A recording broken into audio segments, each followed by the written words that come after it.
You be sure just say just what the tape says. ஒளிநடாக்கள் சொல்லுவதையே சொல்ல நீங்கள் லட்சியமுள்ளவர்களாயிருங்கள். Don't say nothing else. See, because I don't say that of my own. It's him that says it. வேறொன்றையும் சொல்லாதீர்கள். புரிகின்றதா? காரணம், இதை நான் என் சுயமாய் சொல்லவில்லை. தேவன் தான் இதை கூறுகிறார்.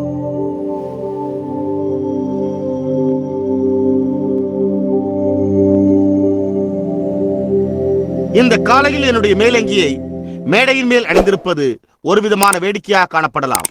ஆனால் நானோ சபையோர் என கழித்த இந்த அழகான மேலங்கியை வெளிக்காட்ட மிகவும் மகிழ்ச்சியுடனாயிருந்தேன்.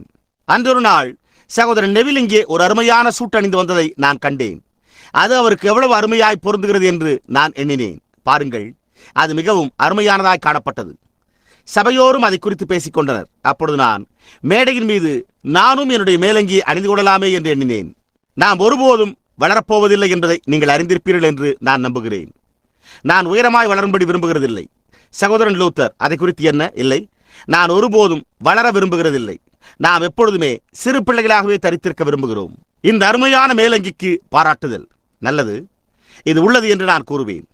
எனக்கு இந்த விதமான ஒன்று தேவையாக இருந்து கொண்டிருந்தது. எனவே இது நான் வைத்திருந்ததிலேயே மிக சிறந்த ஒன்றாகும். ஆகவே நான் இதனை நிச்சயமாகவே பாராட்டுகிறேன். சகோதரன் ராய் ராபர்ட்சன் இந்த காலையில் இங்கு இருக்கிறாரா அல்லது இல்லையா என்பதை நான் அறியேன்.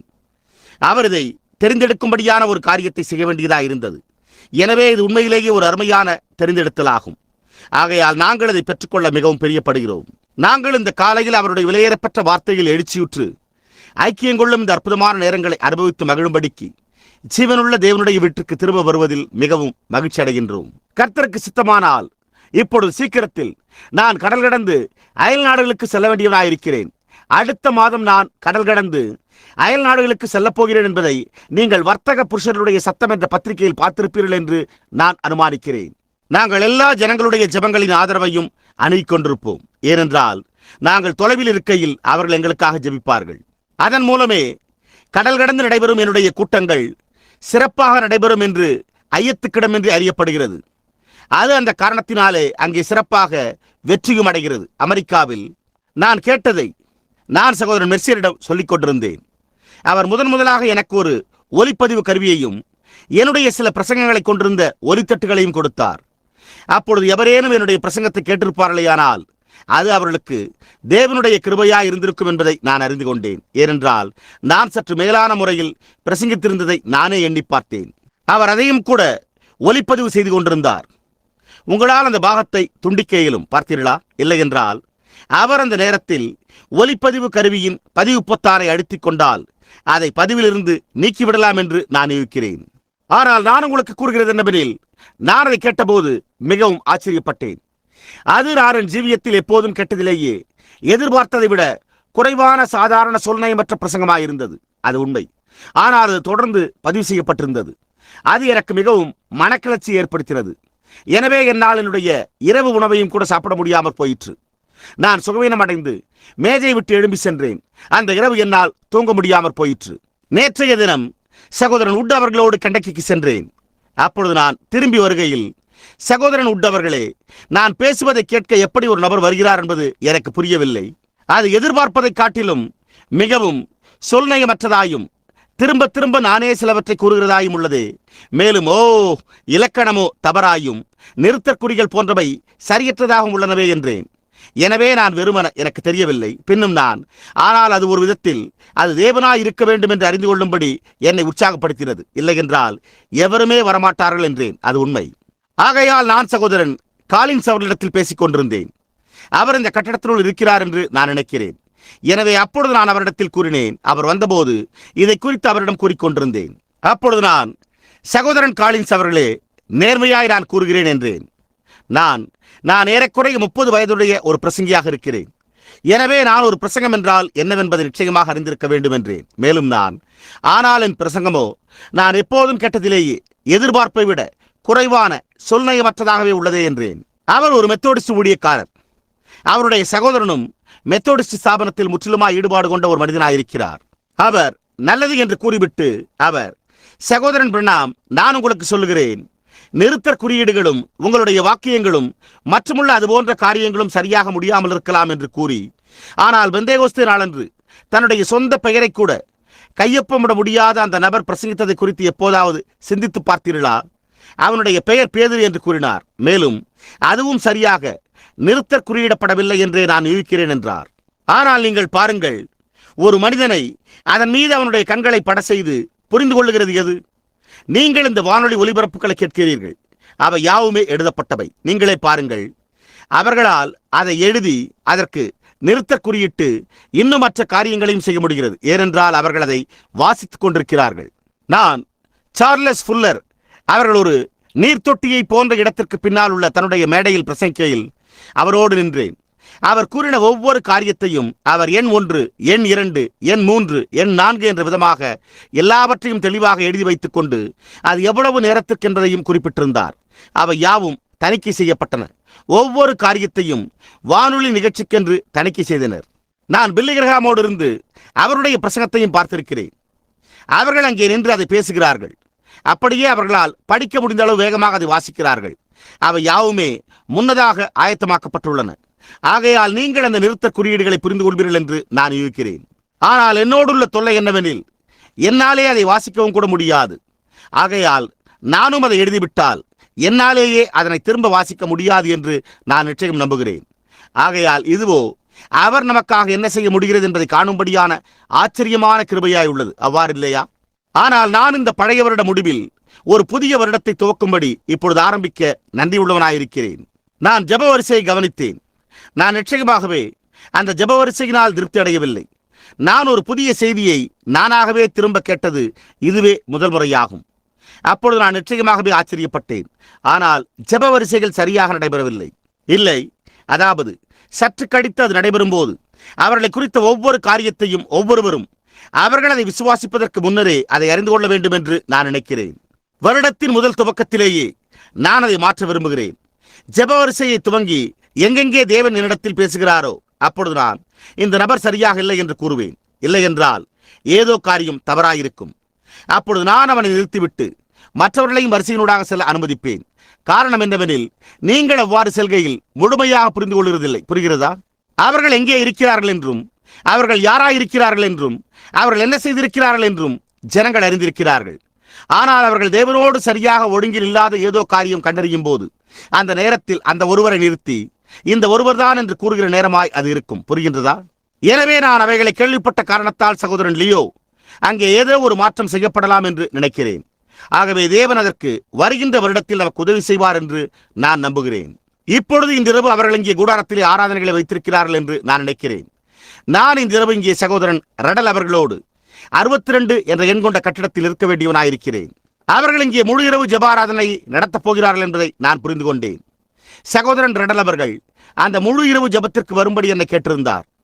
ஆனால் அந்த இரவிற்காக ஒருவேளை நான் திரும்பவும் கூடாரத்திற்கு வர வேண்டியிருக்கும் என்று எண்ணினேன். ஏனென்றால் நான் எப்பொழுதுமே புதிய வருடத்தின் முந்தின நாள் மாலை கூடாரத்தில் இருக்கும்படி முயற்சி செய்து வருகிறேன். நான் இங்குள்ள சகோதரர்களோடு திரும்பி வர விரும்பினேன். ஆகையால் நான் இன்றிரவு சகோதரன் ரடல் அவர்களோடு ஒரு சபையாக மாற்றப்பட்டிருக்கிற 62 என்ற எண்ணுள்ள பழைய பொது சங்க கட்டிடத்திலே 62 என்ற எண் கொண்ட இடத்தில் இருப்பதாக ஒரு விதமாய் ஒப்புக்கொண்டேன்.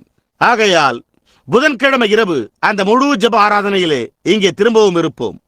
அதன் பின்னர் வியாழக்கிழமை நாங்கள் சிகாகோவிற்கு புறப்பட்டு செல்கிறோம். அதன் பின்னர் தொடர்ந்து சென்று பிலதெல்பியாவிற்கும் அதை அடுத்து கடல் கடந்து அயல் நாடுகளுக்கும் செல்கிறோம். இக்காலையில் நாங்கள் உங்களை நீண்ட நேரம் பிடித்து வைக்க விரும்பவில்லை. ஏனென்றால் எங்களுக்கு நேர்முக பேட்டிகளும் அதன் பின்னர் தொடர்ந்து ஆராதனைகளும் நடைபெற உள்ளன. இங்கே நடைபெற்ற கடைசி ஜெப ஆராதனையின் காரணமாக கடைசி ஜெப ஆராதனையிலிருந்து வந்த பலன்களுக்காக நான் மிகவும் நன்றி உள்ளவனாயிருக்கிறேன். கர்த்தருடைய ஜனங்கள் ஒன்று கூடும் போது நம்முடைய கர்த்தரால் நிச்சயமாகவே ஒரு அற்புதமான காரியம் செய்ய முடிகிறது. கர்த்தருடைய நாமத்தை தொழுது கொள்கிறவர்கள் ஒன்று கூடி ஜெபிக்கையில் தேவன் பரலோகத்திலிருந்து அதை கேட்பார் என்பதே அதன் வழி என்று நான் விசுவாசிக்கிறேன். ஆகையால் இப்பொழுது நாம் நமக்கு தேவைப்படுகிற இந்த செய்திக்கான ஆவியின் ஏவுதலை அவர் நமக்கு அளிக்கும்படி எதிர்நோக்கி இருக்கையில் அப்படியே ஒரு வினாடி நம்முடைய தலைகளை நாம் தாழ்த்துவோமாக. கர்த்தாவே, எல்லா தலைமுறைகளிலும் நீரே எங்களுடைய அடைக்கலமும் பலனுமாயிருந்து வந்திருக்கிறீர். எங்கள் முற்பிதாக்கள் எங்களுக்கு முன்னரே உம்மிடத்தில் நம்பிக்கை வைத்து வெட்கப்பட்டு போகாதிருந்தார்கள். அவர்கள் உம்முடைய பரிசுத்த நாமத்தில் விசுவாசம் கொண்டபடியால் பிரகாசிக்கும் விளக்குகளைப் போல வெளியே கொண்டு வரப்பட்டனர். கால மணல்களின் மேலுள்ள அடிச்சுவடுகள் என்று புலவன் கூறியிருக்கிறபடியால் நாங்கள் அவர்களை நோக்கி பார்க்கிறோம். புலவன் எங்களுடைய பிரிவின் போது எங்களுடைய அடிச்சுவடுகளை கால மணல்களின் மேல் விட்டுச் செல்கிறோம் என்று கூறினான். ஆகையால் உம்மில் நம்பிக்கை கொண்டிருந்தவர்கள் ஒரு முறை கூட கைவிடப்படாமல் எப்பொழுதும் வெற்றியுடனே மீட்கப்பட்டனர் என்பதை நாங்கள் காண்கிறோம். அவர்கள் அநேக ஆழமான தண்ணீர்களினூடாகவும் பெரிதான சோதனைகள் மற்றும் உபத்திரவங்களினூடாகவும் சென்ற போதிலும் முடிவிலே நீர் அவர்களை வெளியே கொண்டு வந்து அதே சமயத்தில் முற்றிலும் ஜெயங்கொள்ளுகிறவர்களாக ஆக்கினீர். ஏனென்றால் நீர் இதை செய்வீர் என்பது உம்முடைய வாக்குத்தத்தம் பண்ணப்பட்ட வார்த்தையாயிருக்கிறது. நீர் இந்த சிறிய சபையை இன்றைக்கு ஆசீர்வதிக்க வேண்டும் என்று நாங்கள் ஜெபிக்கிறோம். இதனுடைய போதகரும் எங்களுடைய நல்ல சகோதரனுமாகிய சகோதரன் நெவிலையும் அவருடைய குடும்பத்தினரையும் ஆசீர்வதியும். வருகின்ற இந்த வருடத்தில் நீர் அவரோடு அப்படியே இருக்க வேண்டும் என்றும் அவரை மகத்தாய் ஆசீர்வதிக்க வேண்டும் என்றும் ஒவ்வொரு வழியிலும் அவரை ஆசீர்வதிக்க வேண்டும் என்று நான் வேண்டிக் கொள்கிறேன். அவருடைய குடும்ப ஆரோக்கியத்தையும் வளர்ந்து கொண்டிருக்கிற சிறு பிள்ளைகளையும் திடப்படுத்தும். சகோதரன் நெவிலை பலத்தோடும் ஆரோக்கியத்தோடும் காத்துக்கொள்ளும். இந்த சபையையும் இதிலுள்ள ஒவ்வொரு அங்கத்தினரையும் ஆசீர்வதியும். தர்மகர்த்தா குழுவையும் உண்மையான தீரமுள்ள தேவனுடைய மனிதர்களை நாங்கள் எவ்வளவாய் நேசிக்கிறோம். கண்காணி குழுவையும் நேசிக்கிறோம். அவர்களும் கூட உம்முடைய தீரமுள்ள ஊழியக்காரர்களாய் இருக்கிறார்கள். கர்த்தாவே, இங்கு வருகிற எல்லா ஜனங்களுக்காகவும் நாங்கள் அவர்களுக்காக நன்றியுள்ளவர்களாய் இருக்கிறோம். அநேக ஆண்டுகளுக்கு முன்னர் இந்த மூலையில் காட்டு புதர் செடிகள் வளர்ந்து காணப்பட்ட இந்த சிறிய பழைய குட்டையானது தேவனுடைய ராஜ்யத்திற்கென்று ஒரு கலங்கரை விளக்கமாக ஆக்கப்பட்டிருக்கிறது என்பதை அறிந்து கொள்வது என் இருதயத்திற்கு இன்பம் அளிக்கிறது. தேவனே, இயேசுவானவர் வரும் வரையில் இது நிலைத்திருக்க வேண்டும் என்று நான் ஜெபிக்கிறேன். இங்கு இருக்கின்ற அநேக மகத்தான ஆத்துமாக்கள் அந்நாளில் வரும்படியான ஆட்டுக்குட்டியின் ரத்தத்தில் கழுவப்படுவதாக இதை அருளும். கர்த்தாவே, இந்த காலையில் நாங்கள் உம்முடைய ஆசீர்வதிக்கப்பட்ட வார்த்தையை திறக்கையில் அதிலிருந்து ஒரு பாடப்பகுதியை வாசிக்கும்படி பக்கங்களை திருப்புகையில் உம்மால் மாத்திரமே சந்தர்ப்பத்திற்கேற்ற பாடப்பொருளை அளிக்க முடியும் என்று நாங்கள் அறிவோம். தேவனே, உம்முடைய வார்த்தையை நீரே அபிஷேகம் என்றே நான் ஜெபிக்கிறேன். அது ஜனங்களுடைய இருதயத்தண்டை நேராக சென்று அவர்களுக்கு நன்மை செய்வதாக, அவ்விசுவாசிகளில் இருந்து விசுவாசிகளாக்கும், கிறிஸ்தவர்களை திடப்படுத்தும், வியாதியஸ்தரை சுகப்படுத்தும், அதேரியப்பட்டுள்ளவர்களை தைரியப்படுத்தும். உமக்கே மகிமையை எடுத்துக்கொள்ளும்.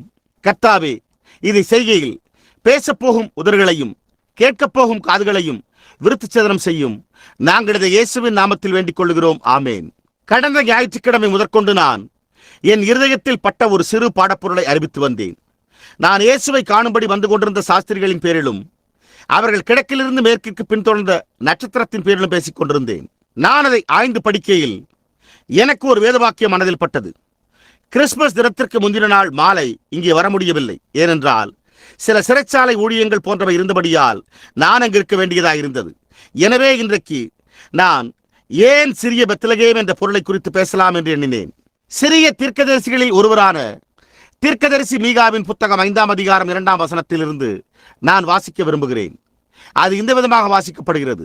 எப்பிராத்தா எனப்பட்ட பெத்லகேமே, நீ யூதாவில் உள்ள ஆயிரங்களுக்குள்ளே சிறியதாயிருந்தும் இஸ்ரவேலை ஆளப்போகிறவர் உன்னிடத்திலிருந்து புறப்பட்டு என்னிடத்தில் வருவார். அவருடைய புறப்படுதல் அனாதி நாட்களாகிய பூர்வத்தினுடையது. அங்கே அந்த வேதவாக்கியத்தின் மீது ஒரு புள்ளி இருந்தபடியால் அது என்ன வார்த்தையா இருந்தது என்பதை அந்த நேரத்தில் சரியாக வாசிக்க முடியவில்லை. பாலஸ்தீனாவில் உள்ள எல்லா இடங்களை குறித்தும் ஒவ்வொன்று உண்டு.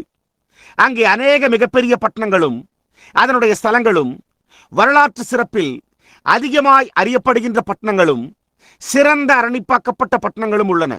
அப்படி இருந்தும் ஏன் தேவன் தம்முடைய குமாரனின் பிறப்பிடமாய் இருக்கும்படி சிறிய பெத்லகேமை தெரிந்து கொள்ள வேண்டும்? அங்கே அநேக மகத்தான பட்டணங்கள் உண்டு. உதாரணமாக சரித்திர புகழ்பெற்ற எருசலேம், பெருமைக்குரிய எருசலேமே அவை எல்லாவற்றுக்கும் தலைநகரமாய் உள்ளது.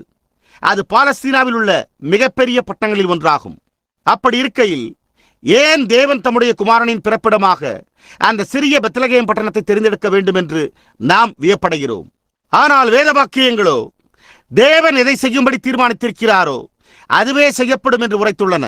தேவன் அது அந்த விதமாக இருக்க வேண்டும் என்று முன் நியமித்திருந்தார். இல்லை என்றால் அது ஒருபோதும் அந்த விதமாக இருந்திருக்காது. அப்போஸ்தலர் 15ஆம் அதிகாரத்தில் வேத வாக்கியமானது எந்த காரியமும் தற்செயலானதல்ல என்று கூறுகிறது. தேவன் ஒவ்வொரு காரியத்தையும் அறிந்திருந்தார். இல்லை என்றால் அது அந்த விதமாய் சம்பவித்திருக்காது. தேவன் அதை அந்த விதமாக உண்டு பண்ணினார். அதன் பின்னர் நாம் நம்முடைய குறிப்பிட்ட குறுகிய சிந்தையில் பரலோகத்தின் மகத்தான ராஜாவானவர் தலைநகரத்தை தெரிந்து கொள்வதற்கு பதிலாக ஏன் இதை போன்ற ஒரு சிறிய இடத்தை தெரிந்து கொண்டார் என்று சிந்திக்க துவங்குகிறோம். ஏதோ ஒன்றுக்கு பதிலாக பெத்லகேமில் செய்யப்பட்டதை பார்க்கிலும் மகத்தான ஆவிக்குரிய பின்னணியை கொண்டிருந்த அநேக ஸ்தலங்களும் கூட இருந்தன. உதாரணமாக சீலோவை போன்ற சில இடங்கள். சீலோ இஸ்ரவேலரின் பண்டைய ஆராதனை ஸ்தலமாக இருந்தது. அங்கே எல்லோரும் வருடா வருடம் வருவார்கள். இந்த மகத்தான இடத்தில் கர்த்தருடைய உடன்படிக்கை பெட்டியும் தங்கியிருந்தது. அப்படியானால் ஏன் அவர் சீலோவில் பிறக்க வேண்டும் என்று விரும்பவில்லை என்று வியப்படைகிறோம். அதன் பின்னர் அங்கே கில்கால் இருந்தது. அது ஆவிக்குரிய மற்றொரு மகத்தான ஆராதனை ஸ்தலமாயிருந்தது. அப்படியானால் தேவன் ஏன் அவரை கில்காலில் பிறக்கும்படி அனுமதிக்கவில்லை? அங்கே மற்றொன்று சியோன் இருந்தது. சியோன் மலையின் உச்சியில் இருந்தது. அப்படியானால் இயேசுவானவர் ஏன் சியோனில் பிறக்கவில்லை என்று நாம் வியப்படைகின்றோம். ஏனென்றால் அது கர்த்தர் தம்முடைய ஜனங்களை காலங்கள் தோறும் ஆசீர்வதித்திருக்கிற ஒரு மகத்தான சரித்திர பிரகாரமான அடையாள சின்னமாகவே இருந்து வருகிறது. அவர் சியோனை அல்லது கில்காலை அல்லது சீலோவை அல்லது மகத்தான ஆசீர்வாதங்களையும் மகத்தான போதனைகளையும் உடையதாக இருந்து வந்த மற்ற மகத்தான ஸ்தலங்களில் ஒன்றை தெரிந்து கொண்டிருக்கலாம் என்பது போல் காணப்படலாம். அங்கே எபிரோன் போன்ற பட்டணங்களும் இருந்தன. அது ஒரு மனிதனுக்கு வேண்டியதாக இருந்த ஒரு அடைக்கல பட்டணமாய், ஒரு பாதுகாப்பு ஸ்தலமாய் இருந்தது. அங்கே ராமோத் கிளையாத் என்ற மற்றொரு அடைக்கல ஸ்தலமும் கூட இருந்தது. அங்கும் ஜனங்கள் வருவார்கள். அது அவர் பிறப்பதற்கான மிக பொருத்தமான இடமாய் இருந்திருக்கும். ஒரு கால் நான் அதை சிந்தித்துக் கொண்டிருந்தால் நான் அவரை காதேஸ் பர்னியாவுக்கு கொண்டு வந்திருப்பேன். ஏனென்றால் அது நியாயத்தீர்ப்பின் ஆசனமாயும் மற்றும் ஒரு அடைக்கல ஸ்தலமாகவும் இருந்தது. ஒருவேளை நான் அவருடைய பிறப்பிடமாய் இருப்பதற்காக அவரை அந்த தேசத்திற்கு கொண்டு வந்திருப்பேன். இல்லை என்றால் நாம் ஒரு கால் வேறெந்த பட்டணங்களில் ஒன்றையாவது தெரிந்து கொண்டிருப்போம். ஆனால் உங்களுக்கு தெரியும், வேதாகமத்தில் வெறுமன சிறிய முக்கியமே இல்லாத காரியங்களும் கூட மிக பெரிதான பொருளை கொண்டுள்ளது என்பதற்காக நான் மிகவும் சந்தோஷப்படுகிறேன். அது இயேசுவானவர் கூறினதாகவே இருந்தது என்று நான் நினைக்கிறேன். அதாவது, நீங்கள் நியாயப்பிரமாணத்தில் கற்பித்திருக்கிற விசேஷித்தவைகளை விட்டுவிடுகிறீர்கள். சரியாக கூறினால் சிறிய காரியங்களை விட்டுவிடுகிறீர்கள் என்பதே ஆகும். ஆனால் சில நேரங்களில் சிறிய காரியங்களே பெரிய காரியங்களை ஒன்று சேர்த்து பிடித்துக் கொள்கின்றதா இருக்கின்றன. ஆனால் எல்லாவற்றிலும் எல்லாவுமான அந்த பெரிய பற்சக்கரங்கள் இங்கே தேவன் அவைகளை நியமித்த விதமாகவே சுழன்று கொண்டிருக்கின்றன. அவைகளில் ஒன்று கூட ஒருபோதும் அதனுடைய ஸ்தானத்தை விட்டு அகலாது. தேவன் எல்லா காரியங்களையும் முன்னியமித்திருக்கிறார். அது சரியாக அந்த இடத்தை அடைய வேண்டும். நாம் அதை போன்ற விசுவாசத்தை பெற்றுக் கொள்ளும் போது இவை எல்லாவற்றுக்கும் பின்னால் யார் இருக்கிறது? இந்த தேவனுடைய மகத்தான பிரமாண ஒழுங்குமுறை திட்டத்தில் சுழன்று கொண்டிருக்கிற முக்கிய சுருள் கம்பி எது என்பதை குறித்து நாம் சிந்திக்க துவங்குகிறோம். அது பரிசுத்த ஆவி என்பதை நாம் கண்டறிகிறோம். இந்த காரியங்களை செய்யும்படி அவை மனிதனுடைய கரங்களில் விடப்படவில்லை, ஆனால் பரிசுத்த ஆவியானவரின் கரங்களிலே விடப்பட்டுள்ளது. அவரே அந்த முக்கிய சுருள் கம்பியாய் இருக்கிறபடியால் அவர் மற்ற கருவியின் மற்ற பாகங்களை இயக்குவாரானால் அப்பொழுது அவை அப்படியே பரிபூர்ணமாக செயல்பட்டு சரியான தேவனுடைய நேரத்தை காத்துக்கொள்ளும். ஆகையால் நாம் அதை காண்கிறோம்.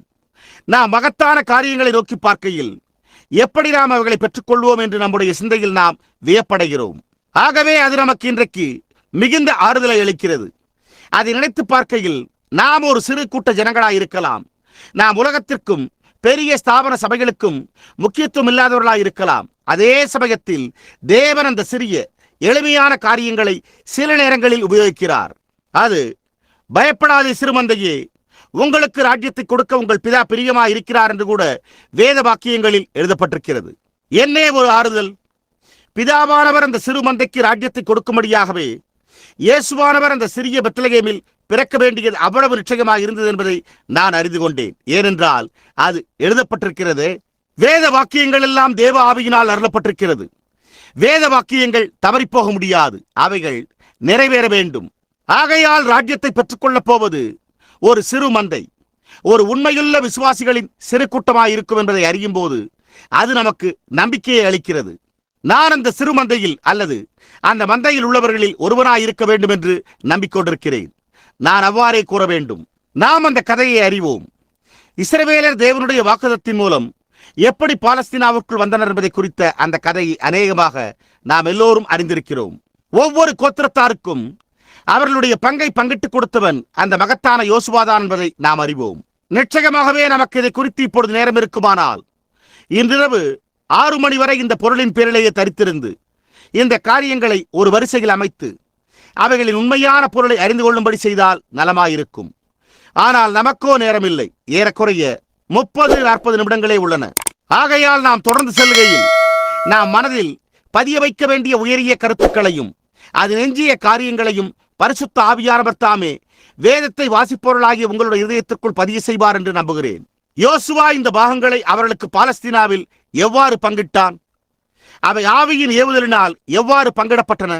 அந்த கோத்திர பிதாக்களின் எபிரேய தாய்மார்கள் குழந்தைகளை பிரசவிக்கும் போது அவைகளுடைய பிரசவ வேதனையில் அவள் குழந்தையை பிரசவிக்கும் போது அவள் கூறின அந்த இடத்திலேயே அந்த கோத்திர பிதாக்கள் கடைசி நாட்கள் வரை குடியிருப்பார்கள். ஆவியின் ஏவுதலை குறித்து பேசுவோம். இந்த வேதாகமம் ஆவியில் ஏவப்பட்டிருக்கிறது. அது எவ்வளவு சிறியது என்பது முக்கியமல்ல. ஒவ்வொரு சிறு வேத வாக்கியமும் வேதத்தில் உள்ள மகத்தான காட்சியில் முதன்மையான பொருளை உடையதாயிருக்கிறது. அவை யாவுமே, ஒவ்வொரு வார்த்தையுமே ஆவியினால் ஏவப்பட்டிருக்கிறது. அது ஆத்துமாக்களின் லக்கை தெரிவிக்கிறது. ஏனென்றால் அது அழிவில்லாத நித்திய தேவனின் வார்த்தையாயிருக்கிறது. அந்த தாய்மார்களும் கூட குழந்தைகள் பிறக்கும் போது வாக்குத்தத்தம் பண்ணப்பட்ட தேசத்தில் அவர்கள் எங்கிருப்பார்கள் என்று தங்களுடைய வாய்மொழியில் கூறினார்களோ அந்த இடத்திலேயே நூற்றுக்கணக்கான ஆண்டுகள் கழித்து அவர்கள் சரியாக அமர்த்தப்பட்டனர். யோசுவா அதை அறியாமல் அதே சமயத்தில் அதே ஆவியின் ஏவுதலோடு அவர்களை சரியாக எங்கே இருக்க வைக்க வேண்டியதாக இருந்ததோ அங்கேயே அவர்களை அமர்த்தினான். யோசுவா பங்கிடுகையில் யூதாவின் பாகத்தை பங்கிட்டான். நீங்கள் வரைபடத்தில் கவனிப்பீர்களானால் அது நில அமைப்பின்படி மேற்கு சமவெளி சமுத்திரத்திற்கு ஒரு சில மைல்கள் தூரத்தில் உள்ள தெற்கு எருசலேம் தலைநகருக்கு அருகில் இருந்தது. யூதா தன்னுடைய பாகத்தை பெற்றுக் கொள்ளும் போது சரியாக கூறினால் தேசத்தில் அவனுடைய மாகாணம், நாம் அதை அவ்வாறே அழைப்போம். அது வினோதமாயிருக்கிறது. ஆனால் இந்த சிறு பட்டணமாகிய பெத்லகேம் வரைபடத்தில் குறிப்பிடப்படவும் இல்லை. அதே சமயத்தில் அது அங்கிருந்தது. ஏனென்றால் அந்த ஆபிரகாம், ரெபேக்காள் அந்த இடத்தில்தான் அடக்கம் பண்ணப்பட்டாள் என்று நான் நினைக்கிறேன். ஆனால் அது ஏதோ ஒரு விதமான ஒரு சிறு கிராமமாய் இருந்திருக்க வேண்டும். ஏனென்றால் நீங்கள் யோசுவா 5ஆம் அதிகாரத்தை வாசிப்பீர்களானால் யூதாவின் ஆளுகையின் கீழ் கிராமங்களையும் சிறு பட்டணங்களையும் தவிர 115 பெரிய பட்டணங்களும் இருந்தன என்பதை நீங்கள் கண்டறிவீர்கள். அதாவது 115 பட்டணங்கள் குறிப்பிடப்பட்டிருந்தன. ஒருவேளை அது பங்கிடப்பட்ட போதோ அந்த பெத்லகேமானது மிகவும் சிறியதாக இருந்தது. ஒரு கால் வெறுமன ஒரு வீடு அல்லது 2 வீடுகளை கொண்டிருந்தபடியால் அது சுதந்திர வீதத்தில் குறிப்பிடப்படாமலும் கூட இருந்திருக்கலாம். ஆகையால் அது உண்மையிலேயே அறியப்படவே இல்லை என்பதை நாம் கண்டறிகிறோம். அதை ஸ்தாபித்தவன் காலேபின் குமாரன்.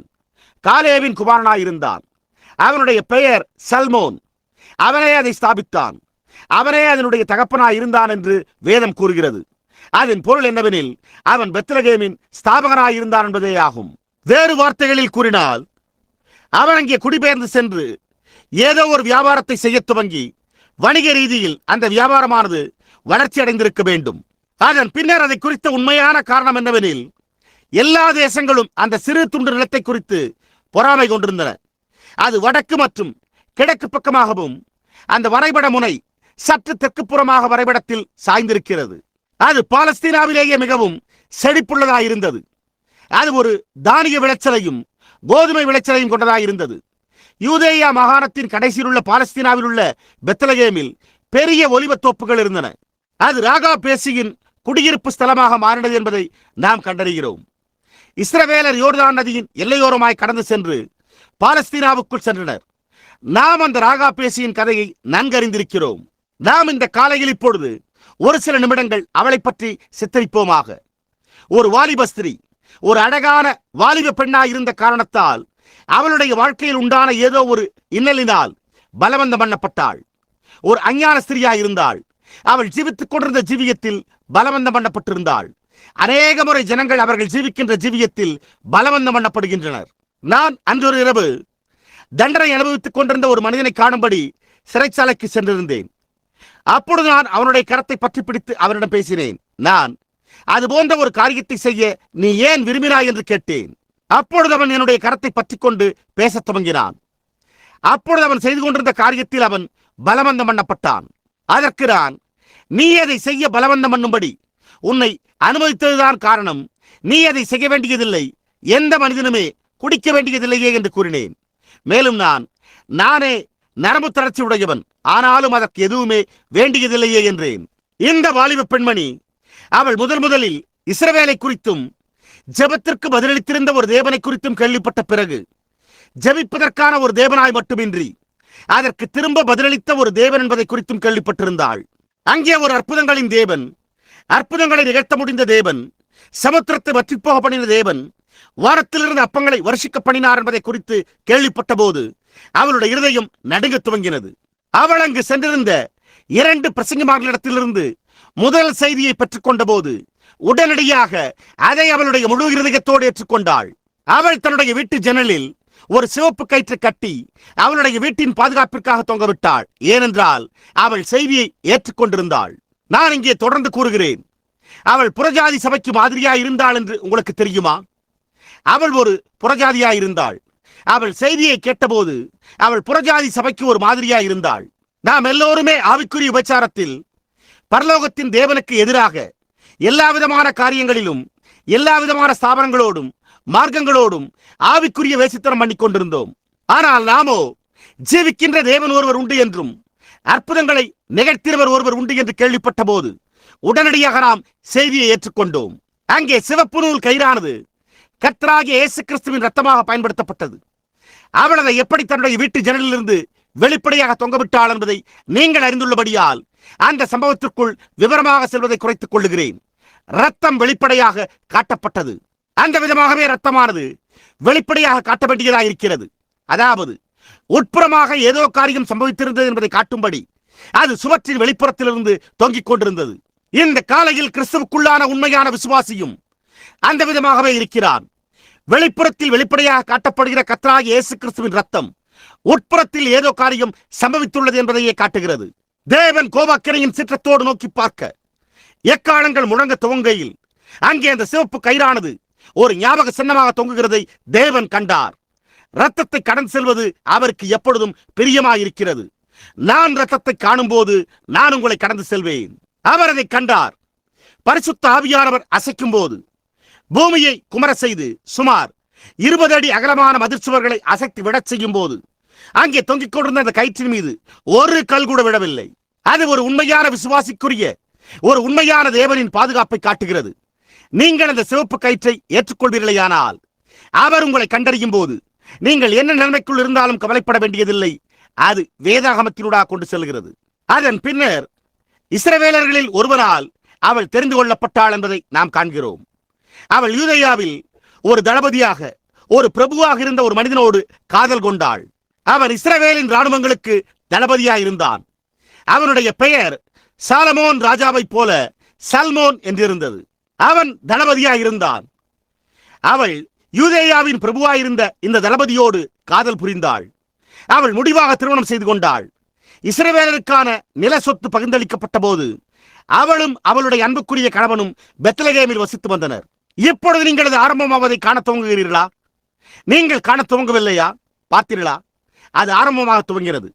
அவள் பெத்லகேமில் ஒரு யூதனுக்கு ஒரு புறஜாதி மணவாட்டியாய் இருந்து வசித்து வந்தாள். ஏன்?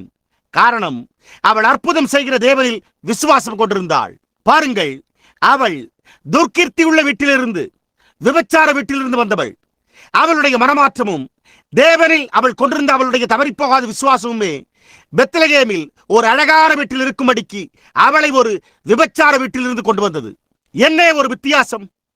அந்த விதமாகவே அது நம்ம எல்லோருக்கும் செய்கிறது. அது ஒரு அவிசுவாச வீட்டிலிருந்து, வெறி மயக்கங்களில் இருந்து, ஒழுக்கக்கேடான செயல்களில் இருந்து மற்றும் ஒவ்வொரு காரியத்திலிருந்தும் மிகுந்த அழகுள்ளதாயிருக்கிற கிறிஸ்துவிற்குள்ளான நிலையில் உள்ள ஒரு இடத்திற்கு கொண்டு வருகிறது. பரியாசமான நிலையிலிருந்து மேலான நிலைக்கு கொண்டு வருகிறது. அது அந்த வித்தியாசத்தையே நம்முடைய மனமாற்றத்தினூடாக செய்கிறது. நீங்கள் அதை பார்த்தீர்களா? அவள் ஒரு தளபதியை, யூதா வீட்டு பிரபுவை திருமணம் செய்து கொண்டாள். அந்த தளபதி கிறிஸ்து தனக்கு ஒரு புறஜாதி மணவாட்டியை தெரிந்து கொண்டதற்கு மாதிரியானான். மிகவும் தாழ்வான இடத்திலிருந்து முக்கியமான தேசத்தில் மிகச்சிறந்த இடத்திற்கு கொண்டு வரப்பட்டாள். அது வேறொன்றாகவும் இருக்கவில்லை என்பதை நிரூபிக்கும்படி நாம் அதை நம்முடைய செய்தியில் சற்று கடித்து புரிந்து கொள்வோம். அவர்கள் புறஜாதி சபைக்கும் ஒரு மாதிரியாக இருக்கிறார்கள். அவர்கள் பெத்லகேமில் ஒரு அழகான வீட்டில் இருந்தனர் என்பதை நாம் கண்டறிகிறோம். சல்மோன் அதை அமைத்திருந்த காரணத்தால் அது ஒரு மகத்தான ஸ்தலமாகவும் செழிப்பான நிலங்களாகவும் மாறினது. அது உலகத்தின் அப்பஸ்தலமாக விளங்கும்படி அங்கு மகத்தான கோதுமை பயிரிடும் தேசமாக இருந்ததை குறித்து நினைத்து பார்க்க அது எவ்வளவு அழகாக உள்ளது! அது உண்மையாயிருக்கிறது. இயேசுவானவர் அங்கு பிறக்க வேண்டியவராய் இருந்தார் என்பதில் வியப்பொன்றுமில்லை. ஏனென்றால் அவர் ஜீவ அப்பமாயிருந்தார். அங்கேதான் எல்லா தேசத்தினரும் தங்களுடைய கோதுமையை வாங்க வருவர். எல்லா தேசத்தினரும் தங்களுடைய தானியத்தை வாங்க வருவார்கள். ஏனென்றால் பெத்லகேம் அந்த செழிப்பான நிலங்களை கொண்டதாயிருந்தது. நீங்கள் பாருங்கள், மிகச்சிறிய இடம், அதாவது அது கோதுமையின் மாகாணமாய் இருந்தது என்றே கூறப்படுகிறது. அதே சமயத்தில் அது ஏதோ ஒரு காரியத்தை பொருட்படுத்தினது. நீங்கள் பாருங்கள், எப்படி அந்த புறஜாதி பிரபு, இல்லை, இந்த யூத பிரபு தன்னுடைய புறஜாதி மணவாட்டியை பெத்லகேமிற்கு கொண்டு சென்று பாதுகாவலாக வசிக்கும்படியான ஒரு இடத்தில் அங்கு குடியமர்த்தினான். அங்கே ஏராளமான அப்பம் இருந்தன. இந்த மகத்தான காதலினூடாக, விசுவாசத்திற்கான மகத்தான கீழ்ப்படிதலினூடாக, ராகா பேசியினூடாக நாம் கண்டறிவது என்னவென்றால், அவள் சல்மோனுக்கு ஒரு குமாரனை பெற்றெடுத்தாள். அவனுடைய பெயர் போவாஸ் என்பதாயிருந்தது. இப்பொழுது இங்கே இந்த தொடர்பில் இணைந்துள்ள மற்றொரு மகத்தான கதையை நாம் யாவரும் நன்கு அறிந்துள்ளோம். போவாஸ் சல்மோனுக்கும் ராகாபேசிக்கும் பெத்லகேமில் பிறந்தான். நகோமி சில வருடங்கள் கழித்து மோவாபியர்களுடன் சஞ்சரிக்கும்படி தன்னுடைய தேசத்தை விட்டு போயிருந்தாள். அவள் அங்கிருந்த போது அவளை கொடுமை செய்து தவறாக நடத்தியிருந்தனர். அவர் மற்றொரு ஜனங்களுக்கு மத்தியில், மற்றொரு தேசத்தில் பின்வாங்கி போன நிலைமைக்குள்ளாக தன்னை இணைத்துக் கொண்டு மற்ற விசுவாசிகளின் ஐக்கியத்திலிருந்து வெளியே இருந்தாள்.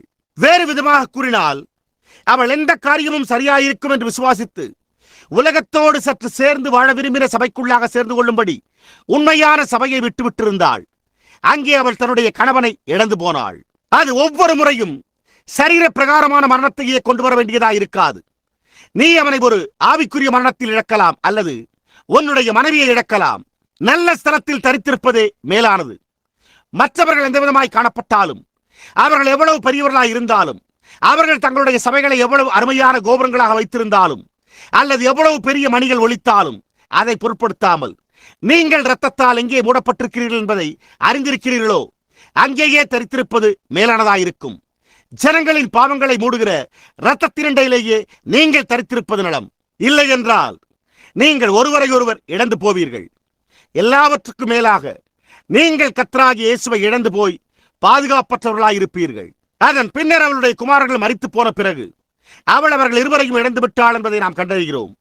எனவே அந்த நேரத்தில் அந்த பட்டணத்தில் எந்த எழுப்புதலின் ஆவியும் இல்லாதிருந்த காரணத்தால் அவள் திரும்பி போய்விட்டாள்.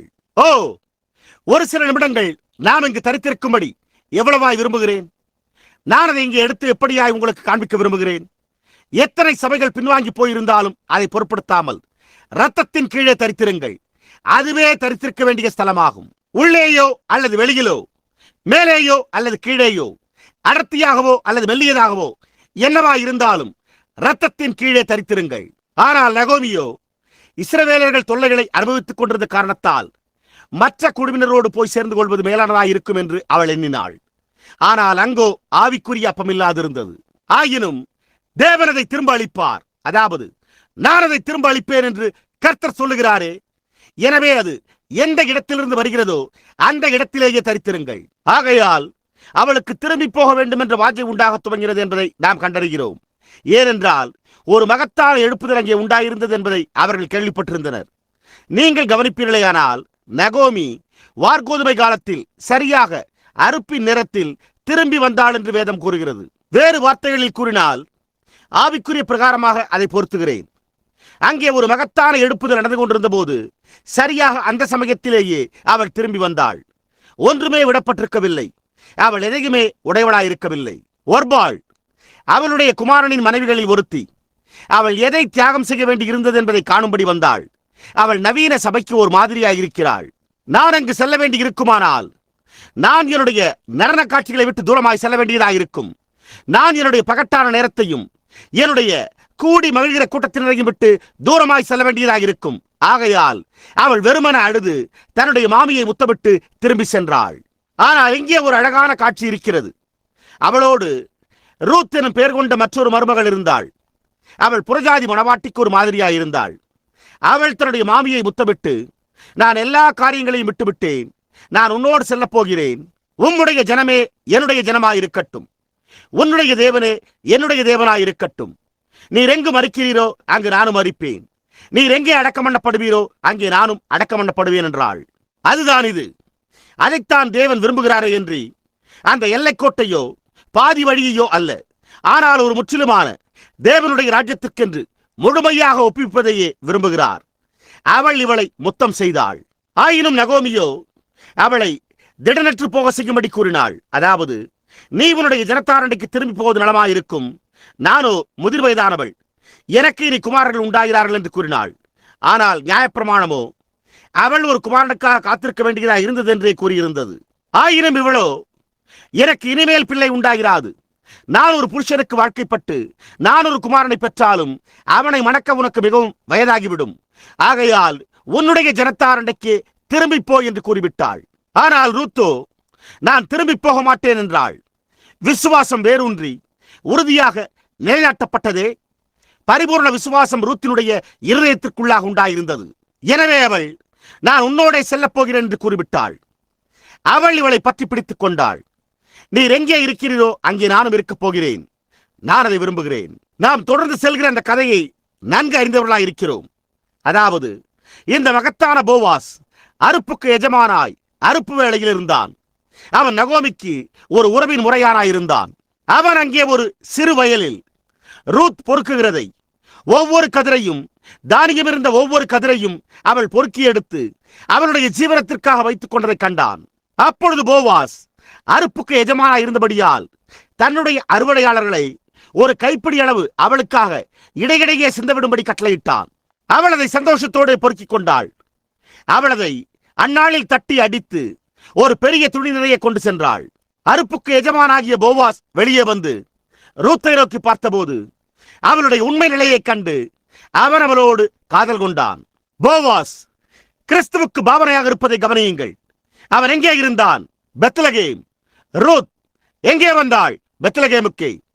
அவள் எங்கே பொறுக்கிக் கொண்டிருந்தாள்? பெத்லகேமில். இங்கே இதற்கான அந்த எல்லா ஆவிக்குரிய முக்கியத்துவங்களையும் சம்பவித்துக் கொண்டிருந்த இந்த மகத்தான பின்னணியையும் பார்த்தீர்களா? தேவனதை ஆதியிலே அறிந்திருக்கிறாரே. அவள் தன்னுடைய மாமியிடம் தான் என்ன செய்ய வேண்டும் என்று கேள்வி கேட்க துவங்கினாள். முடிவாக ரூத் போவாஸிற்கு திருமணம் செய்து வைக்கப்பட்டாள். ஒரு புறஜாதி மீண்டுமாக யூதேயாவில் ஒரு பிரபுவை மணந்து கொண்டு அங்கேயே குடியமைத்து பெத்லகேமில் வசித்தாள். ஓ சிறிய பெத்லகேமே, நீ பாலஸ்தீனாவின் பட்டணங்கள் எல்லாவற்றுக்குள்ளும் சிறியதல்லவோ? ஆயினும் அவருடைய புறப்படுதல் அனாதி நாட்களாய் பூர்வத்தினுடையவர்களாய் இருக்கிறபடியால் தேவனுக்கு தம்முடைய குமாரன் அங்கே பிறக்க வேண்டியது பிரீதியாயிருந்தது. அவர் எல்லா காரியங்களையும் அறிந்திருக்கிறார். அவரது சரியாய் இருக்கும்படிக்கு கிரியை செய்கிறார். அங்கே ரூத் போவாஸை மணந்து கொண்டாள். ரூத்தும் போவாஸும் மணந்து கொண்ட போது அந்த மகத்தான கதைக்குள்ளாக செல்ல நமக்கு நேரம் இருக்குமானால் நலமாயிருக்கும். ரூத்தும் போவாஸும் மணந்து கொண்டது எல்லா காலங்களிலும் உள்ள காதல் காட்சிகளை காட்டிலும் மிகவும் மகத்தான ஒன்றாயிருக்கிறது. உங்களுக்கு நினைவிருக்கிறதா?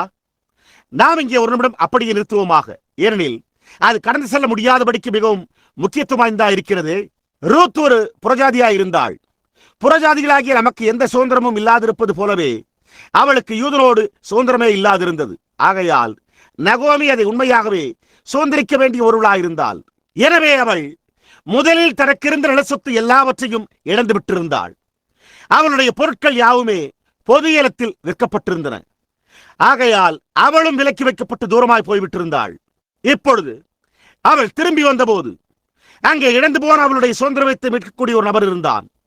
அவன் அவளுக்கு நெருங்கின ஒரு இனத்தானாயிருந்தான். போவாசும் இதை அறிந்திருந்தான். எனவே அவன் இந்த புறஜாதி பெண்ணை மனைவியாக்கிக் கொள்ள சில வழிகளை கையாள வேண்டியதாயிருந்தது. அவன் என்ன செய்ய வேண்டியதாயிருந்தது? அவன் இந்த நிலச்சொத்தை பெற நகோமியின் எல்லா நிலங்களையும் வாங்கிக் கொள்ள வேண்டியவனாயிருந்தான். ஏனெனில் ரூத் நகோமியின் சொத்திற்கு பாகமாயிருந்தாள். அதை வாங்கக்கூடிய மனிதன் அந்த சுற்றத்தார்களில் நெருங்கின இனத்தானாயிருக்கக்கூடிய ஒரு நபராய் மாத்திரமே இருக்க வேண்டும். அதுவே மீட்பின் பிரமாணமாயிருந்தது. பின்வாங்கி போன இஸ்ரவேலரின் நிலத்தை கிறிஸ்துவானவர் வாங்க முடிந்த ஒரே வழி ஒரு இனத்தாராக வேண்டியதாயிருந்தது. மானிட வர்க்கத்தை மீட்கக்கூடிய ஒரே வழி தேவன் தாமே மாம்சமாக வேண்டியதாயிற்று. இயேசு மானிட வர்க்கத்துக்கு தேவன் உண்டாக்கின இரத்த சம்பந்தமான உறவு முறையாயிருந்தார். அவர் இம்மானுவேலாயிருந்தார். அவர் இரத்த சம்பந்தமான உறவு முறையானார். அவர் தனக்கு தூதர்களின் ரூபத்தை எடுத்துக் கொள்ளாமல் பாதங்களை கழுவுகிற ஒரு அடிமையின் ரூபத்தில் ஜீவித்தார். நரிகளுக்கு குழிகளும் ஆகாயத்து பறவைகளுக்கு கூடுகளும் இருந்தன. ஆனால் அவருக்கோ தம்முடைய தலையை சாய்க்க இடமில்லாதிருந்தது. அவர் மற்ற மனுஷர்களைப் போலவே புசித்தார், குடித்தார். அவர் அழுதார், அவர் சிரித்தார். ஆனால் அவர் தேவனாயிருந்தாரே என்று ஒரு தீர்க்கதரிசியாயிருக்கவில்லை. அவர் தேவனாயிருந்தார். ஏனென்றால் அவர் இழந்து போன மானிட வர்க்கத்தை மீட்கும்படியான இரத்த சம்பந்தமான உறவு முறையானாக வேண்டியதாக இருந்தது. ஆகையால் இந்த மகத்தான மாதிரியில் போவாஸ் பெத்லகேமில் இருந்தான்.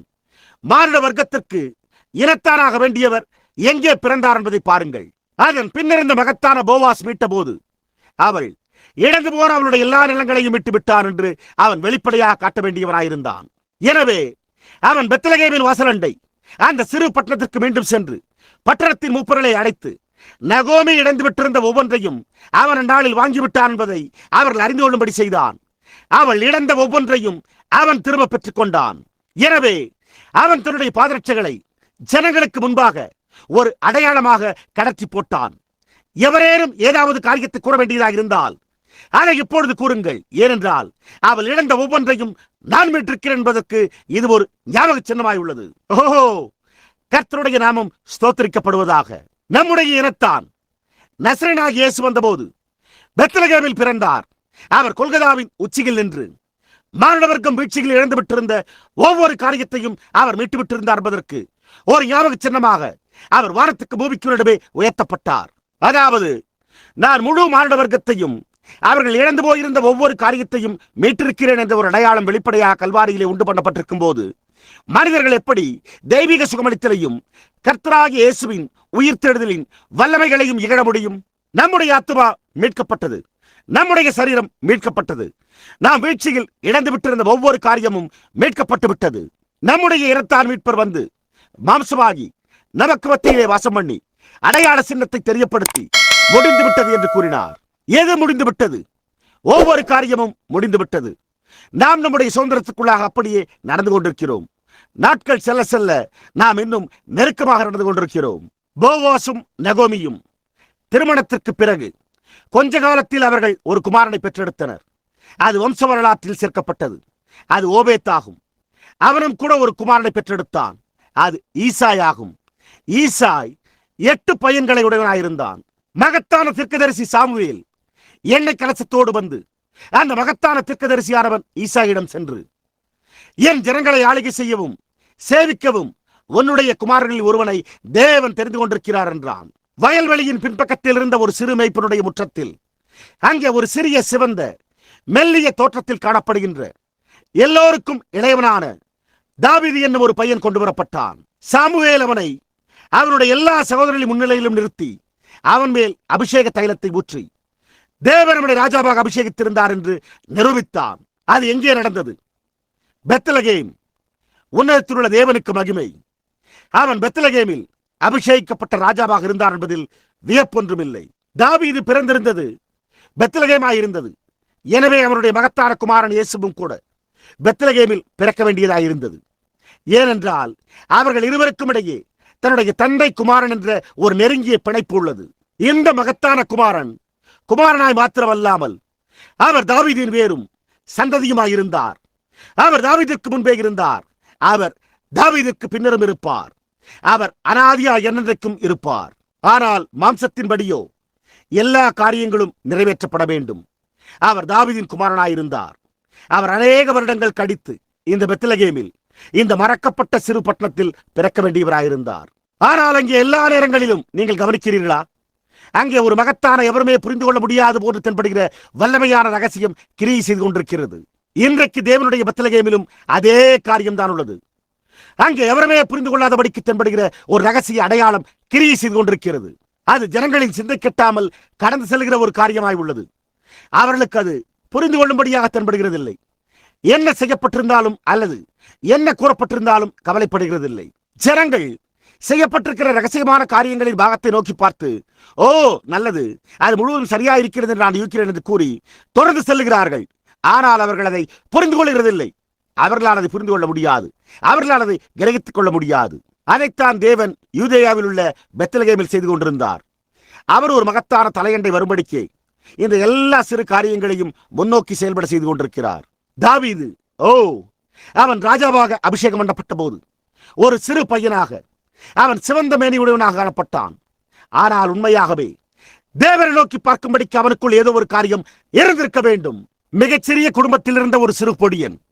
மற்ற பையன்களோ மகத்தான அருமையான பெரிய புருஷர்களாயும் தங்களுடைய ஆடைகளுக்கு பொருத்தமாகவும் தங்களுடைய தலைக்கு ஒரு கிரீடம் பொருத்தமாயிருப்பது போன்றும் காணப்பட்டனர். ஆனால் தேவனோ எதை பார்க்கிறார் என்பதை காண்பித்தார். வெளிப்புற தோற்றத்தை அல்ல, ஒரு மனிதனின் உட்புறத்தையே நோக்கி பார்க்கிறார். அவர் அவனுடைய இருதயத்தையே நோக்கி பார்க்கிறார். அவர் தாவீதினுடைய இருதயத்திற்குள் என்ன இருந்தது என்பதை அறிந்திருந்தார். அவருக்கு கிரீடம் எப்படி காணப்பட்டது என்று கவலைப்படவில்லை. அவர் தன்னுடைய சொந்த இருதயத்துக்கேற்ற ஒரு மனிதனை தேடிக்கொண்டிருந்தார் என்பதை அவர் அறிந்திருந்தார். தாவீது அவருடைய சொந்த இருதயத்துக்கு ஏற்ற மனிதனாயிருந்தான். அந்த காரணத்தினால்தான் அவர் அபிஷேக தைலத்தை ஊற்றி இல்லை, அதை தாவீதின் மேல் ஊற்றினான். தாவீது என்பதற்கு அன்புக்குரியவன் என்று பொருளாகிறது. அது அநேக வருடங்களுக்கு பின்னர் வந்த அன்புக்குரிய ஒருவரான இயேசுவுக்கு மாதிரியாய் அமைந்திருந்தது. வாக்குத்தத்தம் பண்ணப்பட்டிருந்த எல்லா காரியங்களையும் நிறைவேற்றும்படிக்கே தாவீதின் குமாரன் வந்தார். இந்த சிறு பெத்லகேம் பட்டணத்திலே இது சம்பவித்திருந்தது. தாவீது தன்னுடைய ஆடுகளை மேய்த்துக் கொண்டிருந்த அதே சிறிய யூதேயா மலையிலே அநேக வருடங்கள் கழித்து தூதர்கள் தங்களுடைய முதல் கிறிஸ்துமஸ் கீதத்தை பெத்லகேமை எதிர்நோக்கி இருந்த அதே யூதேயா மலையின் மீதே பாடினார்கள். அந்த முதல் கிறிஸ்துமஸ் கீதமானது உங்களுக்கு தாவீதின் பட்டணத்தில் கர்த்தராகிய கிறிஸ்து பிறந்திருக்கிறார் என்றிருந்தது. தூதர்கள் பாடும்படி முதலில் தோன்றினது எருசலேமில் அல்ல, பெரிய சபையில் அல்ல, அல்லது கில்காலில் அல்ல, அல்லது அது சீலோவில் அல்ல. ஆயினும் அவர்கள் எல்லா நேரங்களிலும் பக்தியான ஸ்தாபன ஆராதனையை உடையவர்களாகவே இருந்து வந்தனர். ஆனால் அதுவோ சிறு பெத்லகேமில் நடந்தது. அங்கேதான் தேவனுடைய ஆவியானவர் ஏதோ ஒன்றை வெளிப்படுத்த ஒரு ரகசியமான முறையில் அசைவாடிக் கொண்டிருந்தார். அது அங்கே இருந்தது. அங்கேதான் கிறிஸ்துவானவர் வரவேண்டியதாக இருந்தது. அது அங்கேயே நடந்தது. கன்னியான ஒரு தாய் தன்னுடைய முதற் பேரான குமாரனை பிறப்பித்ததும் ஒரு ராஜா பிறந்ததும் சரியாக அதே சிறு பட்டணமாகவே இருந்தது. அது புகலிடமாக்கப்பட்ட அதனுடைய சிறு கோட்டையில் ராஜாதி ராஜாவும் கர்த்தாதி கர்த்தருமானவருடைய வீட்டை கொண்டிருந்தது. அங்கே சாமுவேல் மாத்திரம் அபிஷேக தைலத்தை ஊற்றவில்லை. ஆனால் தேவன் அவர் மேலும் உலகத்தின் மேலும் கர்த்தராகிய கிறிஸ்துவின் மேலும் ஊற்றினார். தூதர்கள் அவருடைய வருகையை அறிவித்து அநேக ஆண்டுகளுக்கு முன்னர் தாவீது இருந்த அதே மலையின் மீது இருந்த மேய்ப்பர்களுக்கு பாடலை பாடினர். தேவனுடைய ரகசியத்தையும் அது எவ்வளவு மகத்துவமானதாக இருக்கிறது என்பதையும் பார்த்தீர்களா? ஜீவிப்பதற்கு முதன்மையான முக்கியத்துவம் வாய்ந்த கோதுமை விளைகின்ற மகத்தான கோதுமை பயிர் விளைகின்ற இடத்தில் அவர் பிறந்தார். அவர் ஜீவப்பமாயிருந்தார். நானே ஜீவப்பம். என் மாம்சத்தை புசித்து என் ரத்தத்தை பானம் பண்ணுகிறவனுக்கு நித்திய ஜீவன் உண்டு. அவன் ஒருபோதும் மரிப்பதில்லை. அவன் ஆக்கிரை தீர்ப்புக்குட்படாமல் மரணத்தை விட்டு நீங்கி ஜீவனுக்குட்பட்டிருக்கிறான். பெத்லகேம் பெத் ஏல் எனும் பெயர் பெத் என்ற எபிரேய வார்த்தை வீடு என்று பொருள்படுகிறது. ஏல் எல் என்பது ஏலோகியம் என்பதாக காணப்படுகிறது. அதனுடைய சுருக்கெழுத்தாகும். ஏலோகியம் என்பது தேவன் என்று பொருள்படுகிறது.